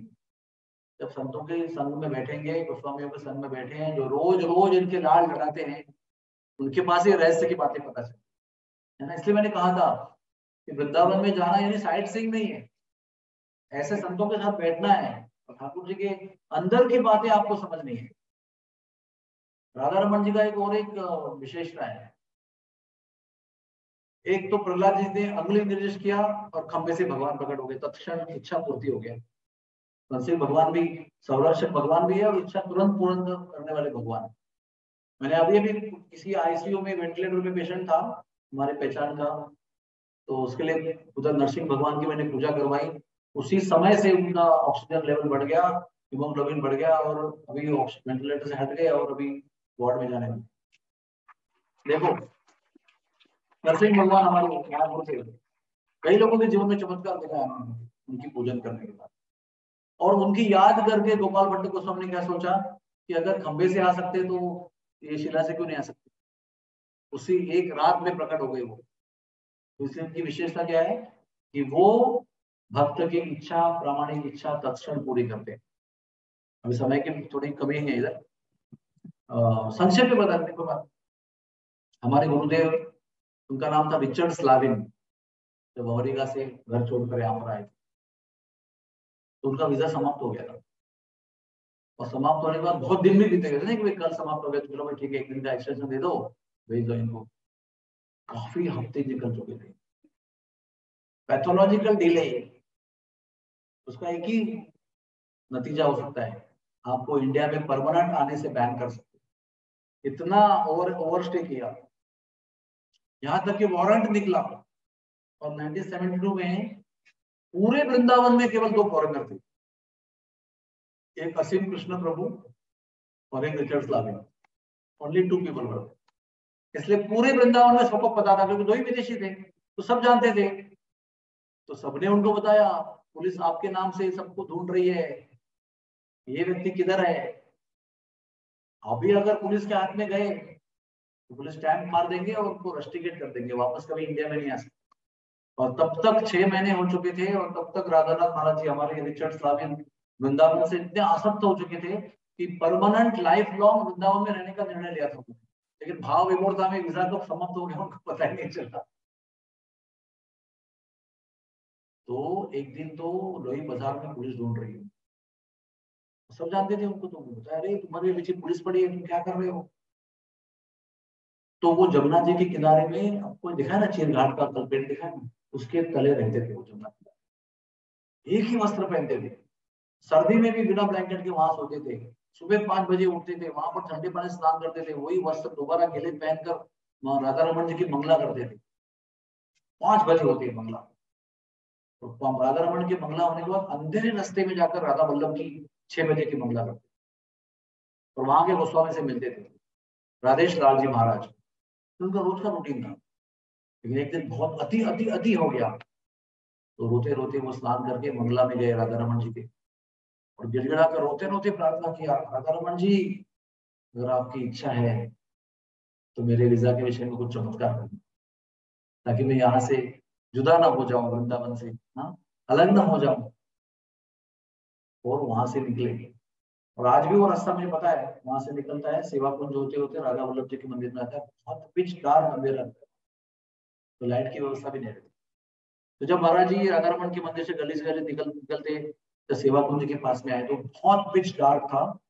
तो जब सेवा कुंज के गेट पर आए, मतलब रास्ता में, तो अचानक उनके पैर में किसी जानवर के दांत घुसे। हो सकता है कुत्ता हो या हो सकता है और कोई जानवर हो, लेकिन छोटा सा आवाज आया। हो सकता है कुत्ता हो या हो कोई, पता नहीं, दिखाई तो नहीं पड़ा, लेकिन बहुत तीक्ष्ण दांत उनके पांव के पोटरी बोलते ना, काफ काफ के अंदर घुस गए और बाहर निकले। और वो आवाज जो है वो प्राणी की दूर चली गई, मतलब वो प्राणी जो है वो काट के चला गया। हो सकता है कुत्ता हो। अभी क्या करेंगे, बीच रास्ते में अंदर अंधेरे रास्ते में सेवा कुंज के मुख में खड़े हैं। पीछे जाए तो भी रास्ता दिखता नहीं, आगे जाए तो पता है रास्ता राधा वल्लभ जी का। तो वैसे ही जख्मी पांव लेकर चलते चलते चलते चलते चलते राधा वल्लभ जी के मंदिर पहुंचे। धीरे धीरे धीरे पांव से तो बहुत खून बह रहा था, दर्द भी बहुत हो रहा था, लेकिन कोई रुकने का चांस नहीं था। लेकिन जब राधा वल्लभ के मंदिर पहुंचे तो वहां बल्ब था, थोड़ी सी लाइट थी सफेद रंग की। तो देखा तो क्या, इनके पांव के काफ, क्या कहते हैं उसको हिंदी में क्या बोलते हैं, पोटरी, काफ काफ क्या बोलते हैं, कोई बात नहीं, काफ काफ मसल, वहां से खून की धार लगी हुई है। राधा वल्लभ जी के मंदिर में गेट से लेकर यहाँ तक ये चल रहे हैं, वहां तक खून की धार बह रही है। और राधेश्वर गोस्वामी बोल रहे हैं अरे क्या हुआ तुम्हें रिचर्ड, तुम्हारे चरणों से पैर में से इतना खून बह रहा है। तब इन्होंने देखा इतना खून बह रहा है। राधेश्वर जी कहते हैं कि जरूर कुत्ता काटा है। सुना ना, वर्णन सुना कैसे, जो भी अंदाज लगाया है। देखो पागल कुत्ते ने काटा है ना, तो उस जमाने में पेट में 14 इंजेक्शन दिया करते हैं, आपको पता है? तो मेरे बचपन की बात है ये। पेट की चमड़ी खींच कर उसमें बहुत दर्दनाक इंजेक्शन लगाए जाते थे, हर रोज एक। और इसलिए कोई बोलते थे कुत्ता नहीं काटना चाहिए कभी किसी को, वो बहुत भयंकर काम होता है। अभी अगर कुत्ता काटने का अगर इंजेक्शन लेना है आपको, रेबीज इंजेक्शन, तो केवल गवर्नमेंट के दवाखाने में मिलता है। और गवर्नमेंट का दवाखाना रंगजी मंदिर के पास, रंगनाथ जी के मंदिर के पास, पुलिस स्टेशन के बाजू में था। तो अगर आपको वहां जाना है तो पुलिस के सामने ही जाना पड़ेगा आपको। आप बैल मुझे मार, है ना, पुलिस आपको ढूंढ रही है, आप पुलिस सामने ही प्रकट हो रहे हो, तो संघर्ष हो गया ना, अभी क्या करें? तो राजेश जी बोले गोस्वामी जी देखो मर जाओगे तुम, कुत्ता, पागल कुत्ता काटेगा, तुम कुत्ते जैसे बन जाओगे पागल, और मृत्यु मृत्यु निश्चित हो जाएगी 1 महीने के अंदर आपको। तो सब लोगों ने उनको बनाया कि नहीं नहीं, आपको अभी जाकर गवर्नमेंट के ऑफिस में, दवाखाने में अपने आप को प्रस्तुत करना ही पड़ेगा। तो गए गवर्नमेंट के ऑफिस में, दिखाया, उन्होंने कहा हाँ, जरूर कुत्ता काटा है आपको, आपको 14 इंजेक्शन देने पड़ेंगे। तब तक पुलिस आ गई वहां पर, देखा तो वीजा पूरा एक्सपायर्ड है उनका, लेकिन डॉक्टर ने वहां पर सर्टिफिकेट दिया कि भाई इसको 14 दिन रहने दो यहाँ पर, इसकी जिंदगी और मौत का प्रश्न है यहाँ पर। तो 14 दिन का एक्सटेंशन तो मैं मेरे मेडिकल अधिकार में देता हूँ, 14 डेज एक्सटेंशन, ताकि रोज आएगा एक इंजेक्शन लेगा, तब तुम उसको अरेस्ट करना, जो करना है आगे करना, तुम्हारी कार्रवाई, मेरा काम दवाई देना है उसको। तो 14 दिन वहां पर, आज भी वो दवाखाना मुझे पता है कहाँ पर है, रघुनाथ आश्रम के बाजू में है, पुलिस चौकी के बाजू में, रंगनाथ जी के आश्रम के पास में। गोविंद जी इस तरफ, रंगनाथ जी उस तरफ, बीच में गवर्नमेंट की एरिया है। तो वहां पर 14 दिन का इंजेक्शन लिए, फिर पुलिस ने उनको अरेस्ट किया। तो बहुत गिड़गिड़ाए महाराज जी, बोले मुझे अभी रस्टिकेट मत करो, मुझे यहाँ पर भारत में आना है, मुझे वृंदावन से बहुत प्रेम है। तो उनका दयनीय भाव देखकर पुलिस ने कहा देखो, मैं तो यहाँ का पुलिस हूँ, यहाँ का चौकी का इंचार्ज हूँ, मैं तो मालिक नहीं हूँ, यहाँ पर और भी डिपार्टमेंट बहुत सारे हमारे ऊपर है, हम रिपोर्ट करते हैं। तो उनको बताया किसके, आपके ऊपर कौन है, आपके ऊपर कौन है, सबको जाके मिले। सबने देखा कि इतना एक्सटेंशन वीजा का हो गया है, कोई भी व्यक्ति आपको मुक्त नहीं कर सकता है, नॉट पॉसिबल। आपको क्या पता है, इतनी तीव्र इच्छा है वृंदावन रहने की, हर एक स्टेज पे फेल होते जा रहे हैं। आखिरी पता है कहां पहुंचे? गृह मंत्री के पास पहुंचे, केंद्रीय गृह मंत्री। महाराज जी को अभी भी नाम याद नहीं कौन था वो। उत्तर प्रदेश के गृह मंत्री, उत्तर प्रदेश के मुख्यमंत्री, सबने मना कर दिया कि नहीं हो सकता है, ये कायदे में नहीं बैठ सकता। तो उन्होंने कहा कि एक सेंट्रल गवर्नमेंट का जो होम मिनिस्ट्री है वो कुछ चमत्कार कर सकते हैं। उनके पास कैसे पहुंचे देखो, जटाधारी 19 साल का लड़का, फॉरेनर, इसके टूटी कोड़ी भी जेब में नहीं है, फकीर दिखाई पड़ता है, कोई इन्फ्लुएंस नहीं है, कोई किसी का लेटर नहीं है उसके पास, कोई वसीला नहीं है उसके पास, लेकिन जिद से आगे आगे आगे गए। तो गृह मंत्रालय के अंदर गए, उसके पीए से मिले, गृह मंत्री, केंद्रीय गृह मंत्री से मिले, उसने देखा मतलब इम्पॉसिबल, ये नहीं हो सकता। तुम्हारे जो चरणों में गिरे, ऐसे भाव लेकर, आंखों से हाथ हाथ हाथ जोड़कर ऐसे भाव से प्रार्थना की महाराज जी। उनको बताया अधिकारी जी आपके हाथ में है, मैं आपके देश से बड़ा प्रभावित हूँ और वृंदावन से मुझे बहुत प्रेम हो गया है, अगर आप कुछ करते हैं तो मैं जीवन भर के लिए वृंदावन से आउट हो जाऊंगा, भारत में प्रवेश करने की योग्य नहीं, और सब आपके हाथ में है। पता नहीं उस गृह मंत्री के मन में क्या दया आई, उसने इनकी आंखों में देखा, उन्होंने इनकी आंखों में देखा, 2-3 मिनट आंखों में आदान प्रदान हुआ, सीधा स्टैंप मार दिया, जितने दिन इनवैलिड था सबको वैलिड कर दिया, एक्सटेंशन दे दिया। तो महाराज जी वहां से दिल्ली गए, दिल्ली से फ्लाइट पकड़ के अपने घर गए, और फिर दोबारा लौट के आज भी वापस आते रहते हैं हमेशा। देखो ये सब चमत्कार कहाँ से हुआ? राधा रमन के मंगल आरती में प्रार्थना किया था, आप कुछ ऐसा चमत्कार करो। तो कुत्ता काटने का जो योजना था, राधा रमन जी का योजना था वो। हमको कई बार लगता है कि अरे क्यों कुत्ता काटा, ये भी ये ऑलरेडी परेशानी है, यूजर समाप्त हो गया, उससे कुत्ता काटा है, अभी और एक परेशानी भगवान ने जोड़ दी। नहीं, भगवान जोड़ने रहे समस्या को, समस्या का समाधान कर रहे हैं। Krishna is trying to help you, but it appears as a problem in the beginning, but when you go through the whole situation then you come to know it is not a problem, it's a solution. हमारे यहाँ पर जो भी हम लोग solution करते हैं ना, और एक प्रॉब्लम बनता है। Every solution in the material world is another problem. So whatever Lord does is not a problem. It's a solution of all the problems. Hari बोल। तो मैं ये कह रहा था कि राधा रमन जी इसके लिए बहुत प्रसिद्ध है, जो दिल से उनके पास खड़े होकर प्रार्थना करता है उनकी तत्क्षण इच्छा पूरी करता है। ये क्या है? ये राधा रमन के मंदिर में गोवर्धन की पूजा इस प्रकार से मनाई जाती है। गोबर से वो गिरधारी बनाते हैं जमीन पर, उनके नाभि में शालिग्राम शिला रखते हैं, उनका पूजन करते हैं। अभी आपने प्रश्न नहीं किया होगा, शायद 12 शिलाएं थी और एक दामोदर शिला के अंदर से मुख सामने अग्रभाग से ठाकुर जी प्रकट हो गए, तो बाकी जी 11 शिला किधर गई? तो अभी भी उस मंदिर में है और अभी भी रोज बड़े सुंदरता से उनकी सेवा होती है। और 12वीं शालिग्राम शिला जो है वो उनके पैर के पीछे है, अभी भी है वो, इसके आगे से वो निकले हुए हैं, उनको भी लेकर श्रृंगार करते। जब औरंगजेब का आक्रमण हुआ था ना, तो सारे ठाकुर वृंदावन के बाहर चले गए और ये छोटे से ठाकुर जी हमारे, उनको बिस्तर के नीचे छुपाया गया। जैसे औरंगजेब के आतंक में सब ठाकुर जी हमारे राधा कुंड, कोई काम्यवन, कोई जयपुर, कोई करौली, सब जगह पहुंच चुके हैं। ये राधा रमन जी अकेले बिक रहे हैं जो ब्रज के बाहर नहीं, अभी भी वही विराजमान। अभी देखिए इनके मंदिर के अंदर हर रोज सुबह और शाम यानी कि 6 बार जो 6 भोग लगाते हैं, वो हर भोग के साथ एक एक गीत गाते हैं, उस भोग के अनुकूल, उस समय के अनुकूल, ऋतु के अनुकूल। अभी हम लोग, अभी मैं कुछ चीजें आपको बताऊंगा, अभी आप आगे जाकर चिंतन करना उसको। संध्या भोग को वृंदावन में व्यारू कहते हैं। व्यारू यानी संध्या भोग, शाम का भोग। भगवान के 6 भोग होते हैं ना, एक बाल भोग होता है जो दर्शन करने के पहले लगा, उसके बाद में एक भोग उत्थापन भोग होता है, उसके बाद एक बाल भोग होता है जो दर्शनार्थी के बाद में देखा, उसके बाद राजभोग होता है, 4 हो गए ना, फिर उत्थापन भोग दोपहर में उठने के पहले देते, फिर संध्या भोग, फिर शयन भोग। 6 भोग उनको लगाते, शायद मैंने 7 बताया आपको, लेकिन 6 भोग लगाते। तो संध्या भोग जो है संध्या आरती के पहले लगाते हैं, उसको व्यारू कहते हैं। राधा रमण झुको व्यारू की जय, राधा रमण को व्यारू की जय। और फिर हमारा कैसा है वो भजन, भज भगत वत्सल श्री गौर हरि। तो सारे व्यंजनों का नाम लिया गया उसमें, बड़ी, हाँ क्या क्या बंगाली नाम दिए गए सब व्यंजनों के, क्या क्या भोग लगाया जा रहा है उसका वर्णन होता है। ठाकुर जी को भक्त बता रहा है, ठाकुर जी ये भी बनाया है आपके लिए, वो भी बनाया है, उसको भी आप स्वीकार करो, इसको भी खाओ, ये मीठा भी बनाया है, नमकीन भी बनाया है, ये बंगाली आइटम बनाया है, उसको भी खाओ। ऐसे करके वो गीत में उनको प्रेम से लड़ाते हैं, उनको खिलाते हैं, आरोपते हैं खाना। वैसे ही ये ब्रज भाषा में भोजन भजन है, इसमें हर प्रकार के व्यंजन का नाम दिया गया है और हर एक व्यंजन जो है ना वो ठाकुर जी के लीला से संबंधित है। फॉर एग्जाम्पल, कितने लोगों ने जलेबी खाई है जीवन में? सब लोग जलेबी खाते हैं, मुझे बहुत जलेबी पसंद है।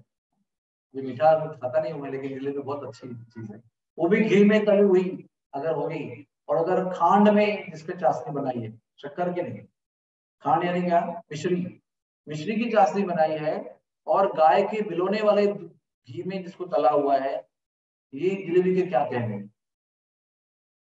तो कहते हैं कि जब सखियां रास नृत्य करती है तो एक दूसरे के हाथ पकड़कर गोल गोल घूमती है। आपको समझ में आया? उसको क्या कहते हैं? फेर लगाती है, कृष्ण को बीच में रखती है, वो जलेबी है। अगली बार जलेबी खाओगे ना तो याद करना कि सखियां गोल गोल नृत्य कर रही है, ठीक है? तो जलेबी का आगे का क्या है प्रकार बताओ? Higher version of jalebi, imarti है ना, इमरती है ना। इमरती को कैसे बनाते पता है आपको? ऐसे ऐसे ऐसे ऐसे ऐसे ऐसे ऐसे कॉम्प्लिकेट करते हैं उसको, पूरा होता है गोली लेकिन बहुत बड़ी होती है। तो इमरती कैसी है कि जब भी सखियां बड़े बड़े घाघरा, उसमें बहुत आईने लगे हुए हैं, कुछ घुंघरू भी लगे हुए हैं, कुछ कुछ अलंकार लगे हुए हैं, सिलाते हैं उसको, एम्ब्रॉयडरी करते हैं उसके ऊपर। तो जब भी कुछ स्त्रियां गोल गोल हाथ पकड़ के गोल गोल घूमती है, तो उनके जो घाघरा होते हैं ना, क्या कहते हैं उसको, चनिया कहते हैं, छोटे क्या कहते हैं, चनिया कहते हैं ना, वो एक दूसरे में उलझ जाते हैं। अभी भी शादी कभी होती है ना, हम तो दुल्हन को लेके जा रहे हैं, सखियां भी बड़े बड़े घाघरा पहने हुए, तो कभी कभी दुल्हन का घाघरा सखी के साथ उलझ जाता है, तो तीसरी सखी आकर उसको सुलझ जाती है तो दुल्हन का घाघरा अटक गया उसके। तो ऐसे सभी सखियां गोल गोल नाचती हैं बड़ा बड़ा घाघरा पहनकर, तो उनके सारे घाघरे जो है वो उलझ जाते हैं, वो इमरती है। फिर ठाकुर जी देखते हैं कि सखियों की घाघरा उलझ गए हैं, तो ठाकुर जी जाकर अपनी कोमल उंगलियों से उनको छुड़ाने का प्रयास करते। जब वो छुड़ाने का प्रयास करते ना, तो सखियों को उनकी उंगलियों के स्पर्श का अनुभव होता है, और उस उंगलियों के श्री अंग के स्पर्श से जो भाव उभरता है, उस भाव से सखियों के स्वेद जल निकलता है, जिसको हम हमारे भाषा में पसीना कहते हैं, लेकिन वो तो बड़ा दिव्य जल है। वो दिव्य जल जो स्वेद रूप में आता है वो बूंदी है। अभी आगे बहुत सारा वर्णन है, कभी मिलेंगे बताएंगे आपको। पूरे सारे व्यंजन जो है, ये बेसन की लड्डू, ये सबके ऐसे ऐसे खुरचन, ये सब प्रकार के लड्डू, सबका सबका वर्णन दिया है। सभी व्यंजन जितने भी है वो ऐसे ही कोई कपोल कल्पित बनाए नहीं गए हैं, ठाकुर जी के लीला के साथ संबंधित है, और उसी भाव से उनको लगाते हैं, उसी भाव से भक्त उसको ग्रहण करते हैं प्रसाद। ऐसा राधा रमन जी का हर चीज जो है बहुत भव्य और दिव्य है। तो ऐसे ही हर भोग के समय पर देखिए, वीणा और वायलिन और हारमोनियम, मृदंग, ढोलक, ऐसे पखवाज, सभी शास्त्रीय संगीत के द्वारा उनके हर एक भोग का वर्णन करते, वो भी सीजन के अनुसार। बारिश का मौसम, वर्षा ऋतु का मौसम है, कभी कार्तिक का मौसम है, कभी शरद पूर्णिमा का मौसम है, तो फोन को बंद कर दीजिए आप। अभी आगे जाएंगे गोपाल भट्ट गोस्वामी की समाधि के पास। आपको पहले मैंने वो आसन दिखाया था, वहां पर भी वो रहते थे, और वहीं पर राधा रमन जी प्रकट हो गए। तो एक मंदिर है अंदर, और उसके बाहर जो पेड़ है वहां पर राधा रमन जी प्रकट हुए थे। उसी के बगल में गोपाल भट्ट जी के देहांत होने के बाद उनकी समाधि बनाएंगे, ये उनके समाधि का दर्शन कीजिए। ये गोपाल भट्ट जी के लाडले जी, हाँ, गोपाल भट्ट जी कृपा से प्रकट, गोपाल भट्ट जी के भजन के प्रभाव से राधा रमन जी इस विष्णु में प्रकट हुए। तो फिर आगे हम चलते हैं दूसरे मंदिर में। कितना समय है? 10 मिनट बाद, तो प्रॉब्लम नहीं। एक काम करते हैं हम लोग ना, राधा दामोदर जी के मंदिर जाते हैं, अच्छा रहेगा, क्योंकि हमारे पूरे ब्रज के इतिहास में और ब्रज के परिक्रमा में राधा रमन जी का बहुत महत्व है, और राधा दामोदर जी का भी बहुत बड़ा महत्व है, क्योंकि राधा दामोदर जी मंदिर का इतिहास इतना इतना इतना इतना रोचक है। ये राधा दामोदर मंदिर का दर्शन है। देखिए, अभी हम राधा दामोदर जी के मंदिर में धीरे धीरे प्रवेश करने जा रहे हैं, उल्टी गति से चल रहे हैं, लेकिन ये उल्लेख किए बिना वृंदावन का दर्शन परिपूर्ण और पर्याप्त नहीं हो सकता। तो ये है राधा दामोदर जी का मंदिर। ये सेवा कुंज में विराजमान है। सेवा कुंज वो विभाग है वृंदावन का जहां पर कृष्ण भगवान गुप्त रूप में आज भी रास लीला रचाते हैं, और आज भी सेवा कुंज में शाम को जैसे ही सूर्यास्त होता है, कभी 7:30 को होता है, कभी 6:30 को होता है, गर्मी सर्दी में कभी 6 बजे हो जाता है, 5:30 को हो जाता है, लेकिन जैसे ही सूर्यास्त होता है उस विभाग में दिन के समय पर हजारों बंदर रहते हैं, तो इतने उदंड रहते हैं, आप पूछने देंगे तो माला भी छीन लेंगे आपको, तो माला भी खाने लगेंगे। कुछ ना कुछ तो देना है। They will jump on you, on your body, आपके कंधे पर आएंगे, आपके हाथ पर आएंगे, कुछ भी कर पे बैठ सकते हैं, लेकिन छोड़ेंगे नहीं आपको। लेकिन सूर्यास्त होते ही चींटी भी वहां से निकल जाती है, बंदर को कोई बताता नहीं निकल जाओ, सारे खाली कर देते। संकेत ये है कि सूर्यास्त के बाद में रास लीला आरंभ होती है। और अभी हमारे देश विदेशी लोग होते हैं ना, साइंटिस्ट लोग, बड़े सटके हुए दिमाग के रहते, कुछ कुछ लोग छुप जाते हैं, मतलब वहां पर ऐसे बहुत गलियां गलियां गलियां ऐसे पेड़ों के बीच में से, पेड़ भी ऐसे अजीब है, बहुत ऐसे पीलू के पेड़ है ना, वो ऐसे निकलते जमीन से ऊपर, जमीन के पास चले जाते, उनकी सारी ब्रांचेस जो है ना वो ऐसे क्रॉलिंग ब्रांचेस है, कभी ज्यादा ऊपर नहीं उठते, बरसाने में बाकी जगह पर ऊपर जाते हैं, लेकिन सेवा कुंज में, निधि वन में ऊपर जाते ही नहीं है, और भी एक दूसरे में शाखाएं फंस जाती है उनकी। तो उसमें बहुत छुपने की जगह है। तो कुछ बुद्धिमान चालाक लोग से हम लोग छुप जाएंगे और देखेंगे क्या होता है क्या यहाँ पर। तो सेवा कुंज का ऐसा अंदर एक मंदिर है, वहां पर संध्या आरती लास्ट सूर्योदय के सूर्यास्त के आसपास होती है। और पूरा लड्डुआ का एक डब्बा जो है ना, फ्रेश लड्डू बनाकर रखते हैं। दूध का एक गिलास रखते हैं, बहुत सुंदर सुगंधित जल, रोज सिरप सब डाल के बनाते हैं, बहुत सुंदर। फूलों की सेज बनाते हैं, लाल गुलाब के सुगंधी पंखुड़ियों की बेड बनाते हैं, मालाएं रखते हैं वहां पर, बहुत सारी चीजें रखते हैं। बीड़ी रखते हैं, बीड़ी बंदी क्या कहते हैं, पान बीड़ा होता है ना, गोविंद बीड़ा, वो रखते हैं वहां पर। इस भाव से कि अभी ठाकुर जी आएंगे, राधा रानी आएंगी, ललिता विशाखा सखी आएंगी, रास रचाएंगे, बीच में थक जाएंगे बीच रात में तो दूध पिएंगे, ठाकुर जी आकर शेष में विराम करेंगे, विश्राम करेंगे, मूड आया तो लड्डू खा लेंगे, जो भी है सब सेवा में हाजिर है। और फिर हम सब लोग बाहर आते हैं, पुजारी शयन आरती करेंगे लास्ट 6:30 वट टाइम उस ऋतु के अनुसार। आपको दिखाएंगे, देखो लड्डू रख रहे हैं, दूध रख रहे हैं, माला रख रहे हैं, शेष बना के रख रहे हैं, आप सबको दर्शन कराते हैं, देखो ऐसे ऐसे रख रहे हैं। कल सवेरे फिर आना मंगला में, तो अगले दिन मंगला 4:30 को होती है। तो लोग 4 बजे बाहर खड़े होते हैं, तो पुजारी का दरवाजा खोलते हैं, खुद भी अंदर जाते हैं, आपको अंदर जाके ले बिठाते हैं। और बहुत देर तक वो पुजारी अंदर जाते हैं, और जब मंगला के लिए दरवाजा खोलते हैं तो आपको लाके दिखाएंगे खाया हुआ लड्डू, पिया हुआ दूध, आधा खाया हुआ बीड़ी, और तितर बितर हो गया हुआ बिस्तर। तो रात को आपने ठीक से लगाया था, कोई बैठा हो तो कैसे हो जाएगा, कुछ दब जाएगा, कुछ बाजू में हो जाएगा, बीच में हो जाएगा, कुछ टुकड़े हो जाएंगे उसके। यूज किया हुआ बेड कभी आपको पता चलता है ना कि यूज किया हुआ है बेड। ये सारे चिन्ह आज भी दिखाई पड़ते हैं। इस श्रद्धा के साथ में आप किसी भी दिन जाइए वहां पर, और नेक्स्ट डे आप उसको ये सब दर्शन कर सकते हैं, उसका प्रसाद भी आपको मिलेगा। तो कुछ लोगों को क्या लगता है कि आप रात को रह के देखेंगे एक्चुअली क्या चल रहा है, सत्य है कि नहीं।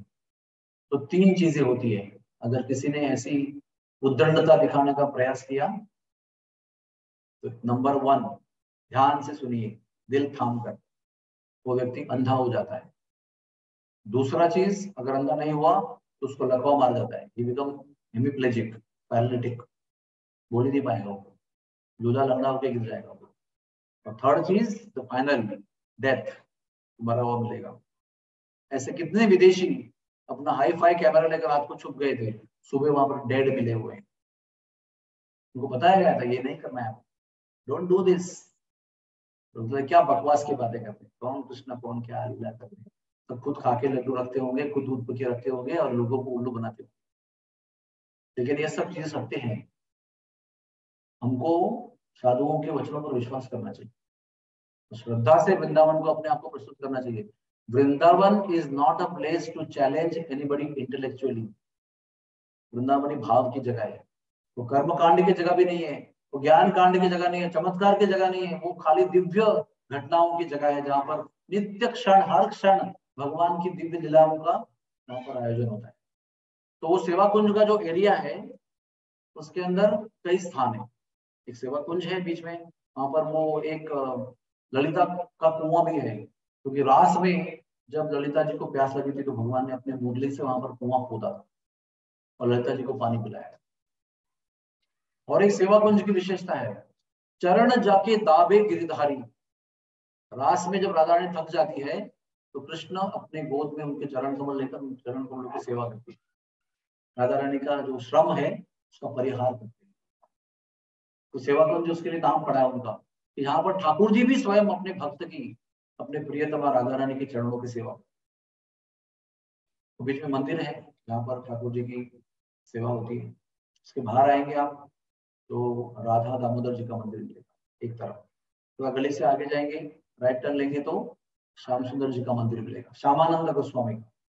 और दोनों के बीच में एक स्थान है नुपुर प्राप्ति स्थली, उसके बारे में बात बताएंगे। तभी हम लोग यहाँ पर राधा दामोदर मंदिर में प्रवेश करते हैं। 10 मिनट लूंगा आपका, फटाफट दिखाऊंगा। देखिए, राधा दामोदर मंदिर में बीच में जो विग्रह है वो राधा और दामोदर जी के विग्रह है, और दामोदर जी के बाजू में छोटे से विग्रह जो है वो ललिता देवी के विग्रह। उसके बाजू में एक बड़े विग्रह दिखाई पड़ रहे हैं, उनका नाम वृंदावन चंद्र है, राधा वृंदावन चंद्र। वो दामोदर जी के राइट साइड में, अभी आप लेफ्ट साइड में आएंगे तो जो राधा कृष्ण के विग्रह है वो है राधा माधव, वो जयदेव गोस्वामी के राधा माधव जी विग्रह हैं। राधा वृंदावन चंद्र जो है वो कृष्णदास कविराज गोस्वामी के विग्रह हैं, जिन्होंने चैतन्य चरितामृत का लेखन किया, उनके विग्रह हैं। और ये राधा रानी के लेफ्ट में जो राधा माधव जी है, उनके लेफ्ट में और एक राधा कृष्ण जी है ना, उनका नाम है, ध्यान से सुनिए, राधा छैल कन्या। शॉर्ट फॉर्म क्या है? छैलू। छैलू का मतलब क्या है? जो छल करता है, हमेशा छल करके सखियों को तंग करता है। छैल कन्या नाम, वो किसके विग्रह हैं? भूगर्भ गोस्वामी के सेवायत पूजित विग्रह है। और देखिए आगे चलेंगे, अलग श्रृंगार देखिए सभी लोगों का, बहुत सुंदर विध श्रृंगार करते हैं। और ये है गिरिराज गोवर्धन शिला। बहुत सारे चित्रपट मेरे पास है, देखो। इसकी अद्भुत कहानी ऐसी है, सनातन गोस्वामी गोवर्धन में रहा करते थे। जब भी मदन जी का मंदिर निर्माणाधीन था, उस समय सनातन गोस्वामी गोवर्धन में चक्रेश्वर महादेव के पास भजन करते थे। उस समय हर रोज 40 किलोमीटर की गोवर्धन की परिक्रमा पैदल करते थे। हम लोग जो करते हैं ना, वो 22 किलोमीटर की होती है, ब्रजवासी उससे भी आधी करते हैं, छोटी परिक्रमा होती है। यानी राधा कुंड से लेकर दान घाटी तक, आने और तक नहीं बढ़ते आगे, उसके बीच में से वो गोल खत्म कर, वो भी बोनाफाइड है। और गौड़ीय संप्रदाय के लोग जो है वो दान घाटी को पार करके आगे जाते हैं, गोविंद कुंड, पुष्टिका लोटा, सुरभि कुंड, वो सब करके रुद्र कुंड, जतिपुरा करके वापस राधा कुंड के पास आते हैं, फिर वापस कुसुम सरोवर आते हैं। वो 22 किलोमीटर की, लेकिन एक दीर्घ परिक्रमा है, जिसके अंदर चंद्र सरोवर, पेठा गांव, परमरस स्थली, ऐठा कदम, क्षीरसागर कुंड, श्री नारायण भगवान का मंदिर, ऐसे सब अद्भुत स्थान है। वो 40 किलोमीटर की परिक्रमा, वो रोज सनातन गोस्वामी पैदल करते थे। पहले तो जवान थे, उसके बाद में उनके ऊपर 70 साल की हो गई, 80 साल की हो गई, फिर भी वो रोज करते हैं। तो भगवान को भी दया आई। एक बार भगवान कृष्ण बाल रूप धारण करके आए उनके साथ, बोले बाबा बाबा आप क्यों इतनी परिक्रमा लगा रहे हो, आपने जिंदगी भर परिक्रमा लगाई, आप तो सिद्ध हो गए हो, आपकी परिक्रमा सिद्ध हो गई है, अभी आप आराम कीजिए। नहीं बेटा, मेरा तो व्रत है, मैं तो करूंगा ही, जब तक जान में जान है मैं व्रत करते रहूंगा, चलते रहूंगा। चलते चलते चलते चलते बोल रहे हैं। बालक ने बहुत उनको मनाया, मत करो मत करो, ये बालक ही कैसे मानेंगे वो। तो बालक चला गया। तो कृष्ण थे, गोवर्धन पे चढ़े भगवान, मुरली लिए हाथ में उन्होंने, और मुरली बजाना शुरू किया ऐसे खड़े होकर। तो जिस पत्थर पे खड़े हैं, वो मुरली की ध्वनि से पत्थर पिघलने लगा। पत्थर पूरी तरह पिघला, पिघलने से क्या होता है, पैर के निशान बने। जब मुरली बज रही थी तो गाय भाग भाग के आई, और उसने भी पैर पैर दिया उस पत्थर पर, उसके भी निशान आए। जो गाय चराने की लंगूटी है, वो नीचे कमर पे लटका कर, वो भी, उसके भी निशान बने, ऐसे बहुत चिन्ह बने। फिर ठाकुर जी ने मुरली बजाना बंद कर दिया, तो पिघलना बंद हो गया। फिर पिघली हुई शिला को उठाया बालक ने, फिर बालक को धारण किया, फिर भाग भाग के गोस्वामी के पीछे गए। बोले महाराज जी ये शिला ले लो, इसकी 4 बार परिक्रमा करो, फिर आपकी परिक्रमा पूरी हो जाएगी। लेकिन महाराज जी कहाँ रुक रहे, वो तो चल ही रहे चल ही रहे चल रहे। वो शिला लेकर ठाकुर जी पूरी परिक्रमा किए, गोस्वामी जी को बनाते बनाते। गोस्वामी ने परिक्रमा पूरी की, और ठाकुर जी उस शिला को लेके परिक्रमा कर रहे हैं गोस्वामी के साथ। फिर परिक्रमा पूरी हुई कहाँ पर, चक्रेश्वर महादेव उनके भजन कुटी के पास। फिर बालक ने वो शिला जो अपने घर पे रखी, तो महाराज जी भी चलता हूं मैं। तो बालक चला गया, तो गोस्वामी जी रात को सो गए। रात को स्वप्न में वही बालक आया। तो बालक ने दर्शन दिया कि मैं गिरधारी गोपाल हूँ, आपने जिंदगी भर बहुत परिक्रमा दी, मेरी आपको आज्ञा है कि अभी आप ये परिक्रमा करना बंद करो।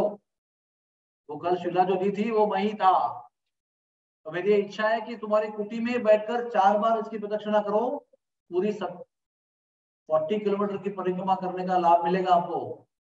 जब भगवान का दर्शन किया तो मान गए वो, उसके आगे परिक्रमा नहीं किया उन्होंने, घर पे ही परिक्रमा की। वृद्धावस्था में 4 परिक्रमा।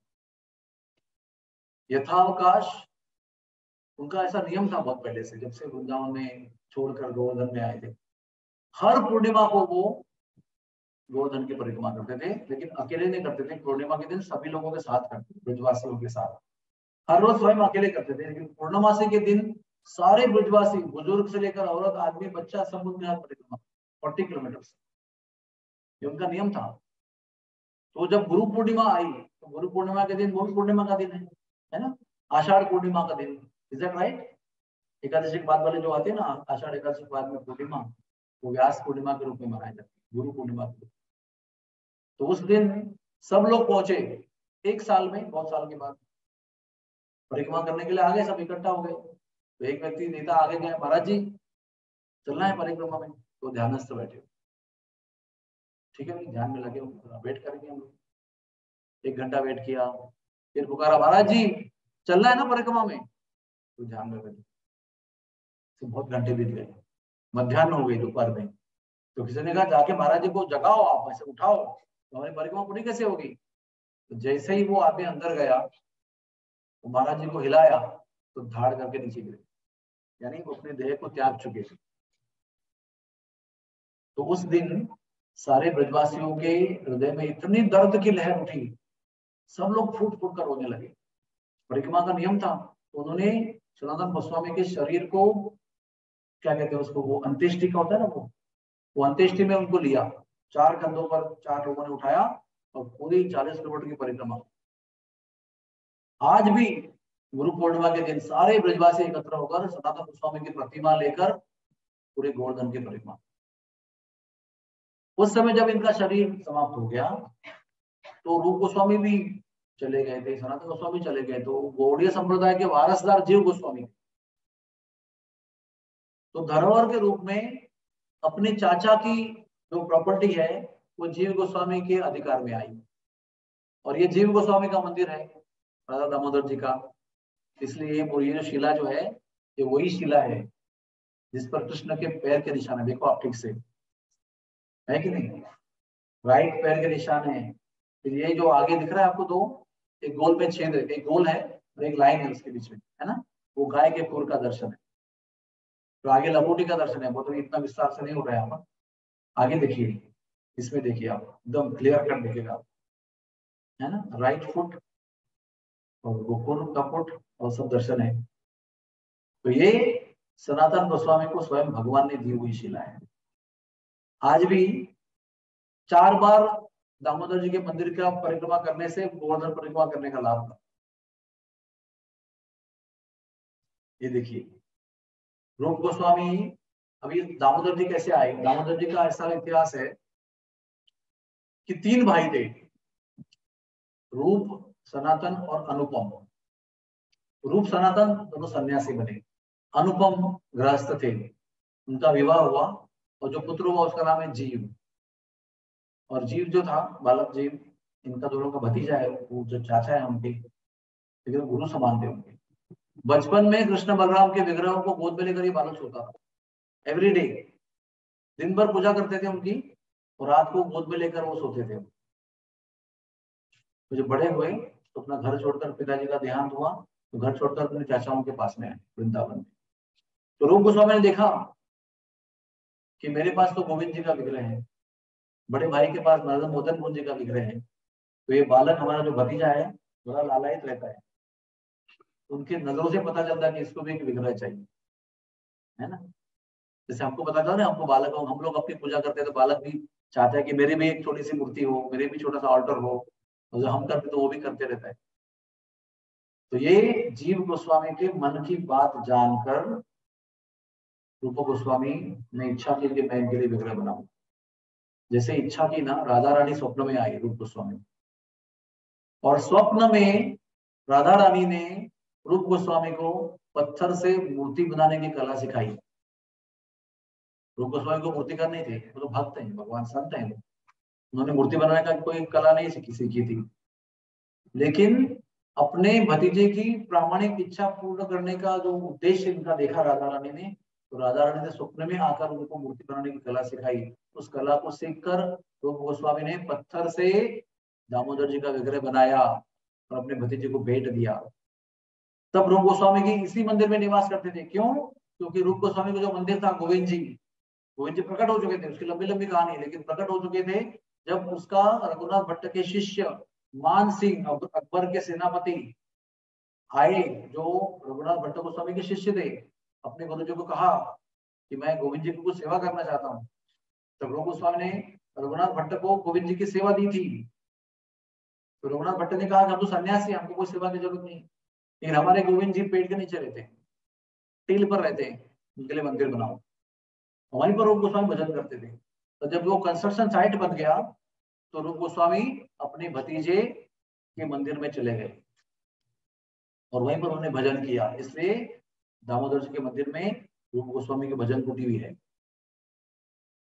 और वहीं पर उन्होंने ये मूर्ति बनाई और जीव जी को भेंट दी और वहीं रहे वो। जब उनका देहांत हुआ उन्होंने ब्रज में भ्रमण भी किया है, नंदगांव में, टेरकदम में निवास किया उन्होंने, काफी जगह उनका निवास स्थान है। लेकिन वापस लौटकर जब उनका देहांत हुआ तो उनको समाधि दान दिया गया उनके भजन कुटी के सामने, दामोदर मंदिर के प्रांगण में। तो आमने सामने है, ये रूप गोस्वामी की भजन कुटी है। सॉरी, ये जीव गोस्वामी का है, एक मिनट आपको दिखाता हूँ। ये जीव गोस्वामी की समाधि है, उन मंदिर के पीछे है। और आगे दिखाता हूँ, कहाँ मिस हो गया ये।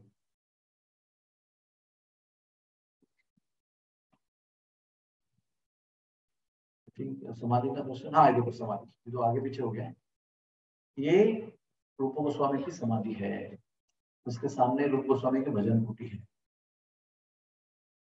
ये देखिए, भजन कुटी और समाधि, तो बहुत पुरानी पिक्चर है, 86 के। और ये रूप गोस्वामी का विग्रह समाधि में विराजमान किया गया। रूप गोस्वामी एकदम, he was looking like a foreigner, बहुत बहुत गौर वर्ण के थे, उनकी नीली नीली आंखें थी और बहुत सुंदर थे, अजानुभाव थे रूप गोस्वामी जी। और ये हमारे गुरुदेव प्रार्थना स्वामी, उनका दर्शन करते रूप गोस्वामी की समाधि का। और ये रूप गोस्वामी का हस्ताक्षर है बंगाली में, कुछ कुछ उनके हस्तलिखित वहां पर मंदिर में अभी भी उपस्थित है। मोतियों जैसे अक्षर थे उनके। और ये अभी आगे बताता हूँ आपको। ये प्रभुपाद जी हमारे वहां पर जब आए वृंदावन में, तो वो राधा बंसी गोपाल मंदिर में रहते थे किसी घाट पर। तो वहां से उनको निर्मल चंद्र गोस्वामी, राधा दामोदर जी को, उन्होंने प्रेम से बुलाया कि हमारे मंदिर में रहो।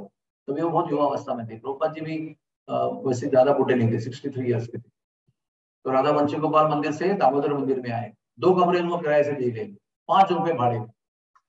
एक उनका रसोई घर जो समाधि के सामने था, और एक बाजू में उनका लिखने की जगह, सोने की और लिखने की जगह। अब देखिए आगे आपको बताता हूँ।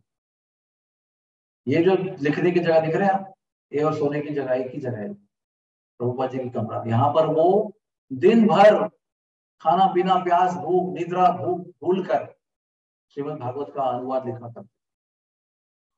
और ये उनके भोजन की सड़ी थी। वो खिड़की से रूप गोस्वामी के समाधि का दर्शन करते करते, चिंतन करते करते भोजन किया। और ये उनके रहने का कमरा है। अभी उनको फोटो लगा दिया, मूर्ति लगा दी। और जब उन्होंने प्रथम स्कंद को श्रीमद् भागवत के 3 खंडों में अनुवादित किया, उसके बाद रूप गोस्वामी ने उनको दर्शन दिया। रूप गोस्वामी और सारे आचार्य, प्रभुपाद के गुरु तक, सब लोग वहां प्रकट हुए। भक्ति विनोद जी, और किशोर जी, भक्ति विनोद ठाकुर जी, जगन्नाथ बाबा जी महाराज, सारे आचार्य रूप गोस्वामी तक प्रकट हुए। 6 गोस्वामी प्रकट हुए। और रूप गोस्वामी प्रकट होकर उनको आदेश देते अभी आप जाओ, अमेरिका जाओ, वहां प्रचार। ये प्रभुपाद जी ने स्वयं बताया अपने शिष्यों को। इस प्रकार से राधानाथ महाराज जी अभी 2019 में हम लोग गए थे दर्शन करने के लिए। और ये पुराना पिक्चर है जो प्रभुपाद जी जब बाहर रहा करते। तो ये जो पूरी इस्कॉन संस्था है, जिसके आज 700 से ऊपर मंदिर बनाए गए हैं, उसकी पूरी संकल्पना जो है, तो पूरा मेडिटेशन जो है, चिंतन जो है, इस जगह पर किया।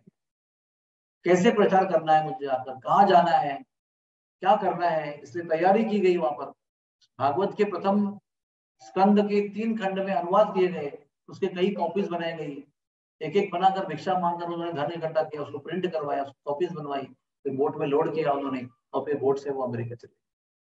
तो हमारी आज हम लोग जो भी आनंद ले रहे हैं इस्कॉन में, भक्ति का जो भी आनंद ले रहे हैं, तो सबकी संकल्पना, सबका बीज जो है राधा दामोदर मंदिर है। इसलिए it is called as the centre of preaching of all the universe, centre of preaching, hub of preaching कहते हैं।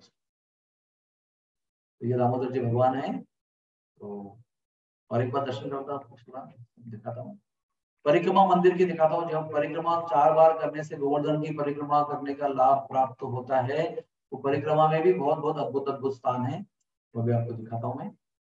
देखिए ये परिक्रमा में एक स्थान है जो हमारे प्रभुपाद जी के गुरु महाराज की पुष्प समाधि इस परिक्रमा के रास्ते पे आती है, भक्ति सिद्धांत सरस्वती की पुष्प समाधि। फिर ये देखिए, थोड़ा दूर से आपको दिखा रहा हूँ, ये आपको पास से दिखा रहा हूँ, ये दूर से दिखा रहा हूँ। फिर जयदेव गोस्वामी की समाधि भी इसी, जयदेव गोस्वामी के विग्रह भी इस मंदिर में, जिन्होंने गीत गोविंद का लेखन किया। ये परिक्रमा रास्ता है। हाँ? सभी संतों की समाधियां है, हमारे परम गुरुदेव की भी समाधि इसमें। और ये जीव गोस्वामी की समाधि भी इसी मंदिर में है। जीव गोस्वामी का देहांत होने के बाद में उनका भी शरीर यहाँ पर रखा गया। और कृष्णदास कविराज गोस्वामी की पुष्प समाधि भी इसी मंदिर में है, जीव गोस्वामी के मंदिर के समाधि के बाजू में। इसके बाजू में समाधि दिख रही है आपको, वो कृष्णदास कविराज गोस्वामी की पूरी शिला है। और राधा दामोदर भगवान की, राधा वृंदावन चंद्र भगवान की, राधा माधव भगवान की, राधा छैल चिकनिया की, गिरिधारी भगवान की जय जय श्री राधे। एक निवेदन करूंगा मैं। मैंने कल आपको सबको बताया था कि हमारा भक्ति वेदांत आंखों का अस्पताल जो है वो बरसाने में बन रहा है। तो जिन लोगों को इसमें सेवा करने की इच्छा है, वो डब्बा बनाया क्या आपको? हाँ, तो डब्बा वहां पर बना दिया गया है। आपकी जो भी श्रद्धा हो, छोटी मोटी बड़ी जो भी है, किसी ने आकर मुझे यहाँ पर भी आज दान दिया है, आपका सारा प्रेम भरा दान जो है वो ब्रजवासियों के नेत्र दान के लिए उसका उपयोग किया जाएगा। तो आज भी आपको सुविधा है, आज नहीं लाए होंगे तो आप कल ला सकते हो, डब्बा वहीं रहेगा और आपकी सेवा कण कण के रूप में वहां पर पहुंचाई जाएगी। अस्पताल बनेगा, लोगों को, ब्रजवासियों को, गरीबों को नेत्र दान का लाभ होगा। हरे कृष्णा। हरे कृष्णा। सभी लोगों देखिए, आप लोग ये साक्षात्कार कर रहे हैं कि वर्तमान काल में जो महाभारत को विशिष्ट हुए हैं। Thank you very much. और उन्होंने वृंदावन निवास किया है, वृंदावन का महिमा का प्रकाश किया है, उनका वर्णन आपने सुन याद होगी आपको धन्यवाद। और लोगों से अभी मैं जूम बंद करने जा रहा हूँ, जूम लिंक अभी मैं बंद करने जा रहा हूँ। थैंक यू, कल मिलेंगे फिर। कभी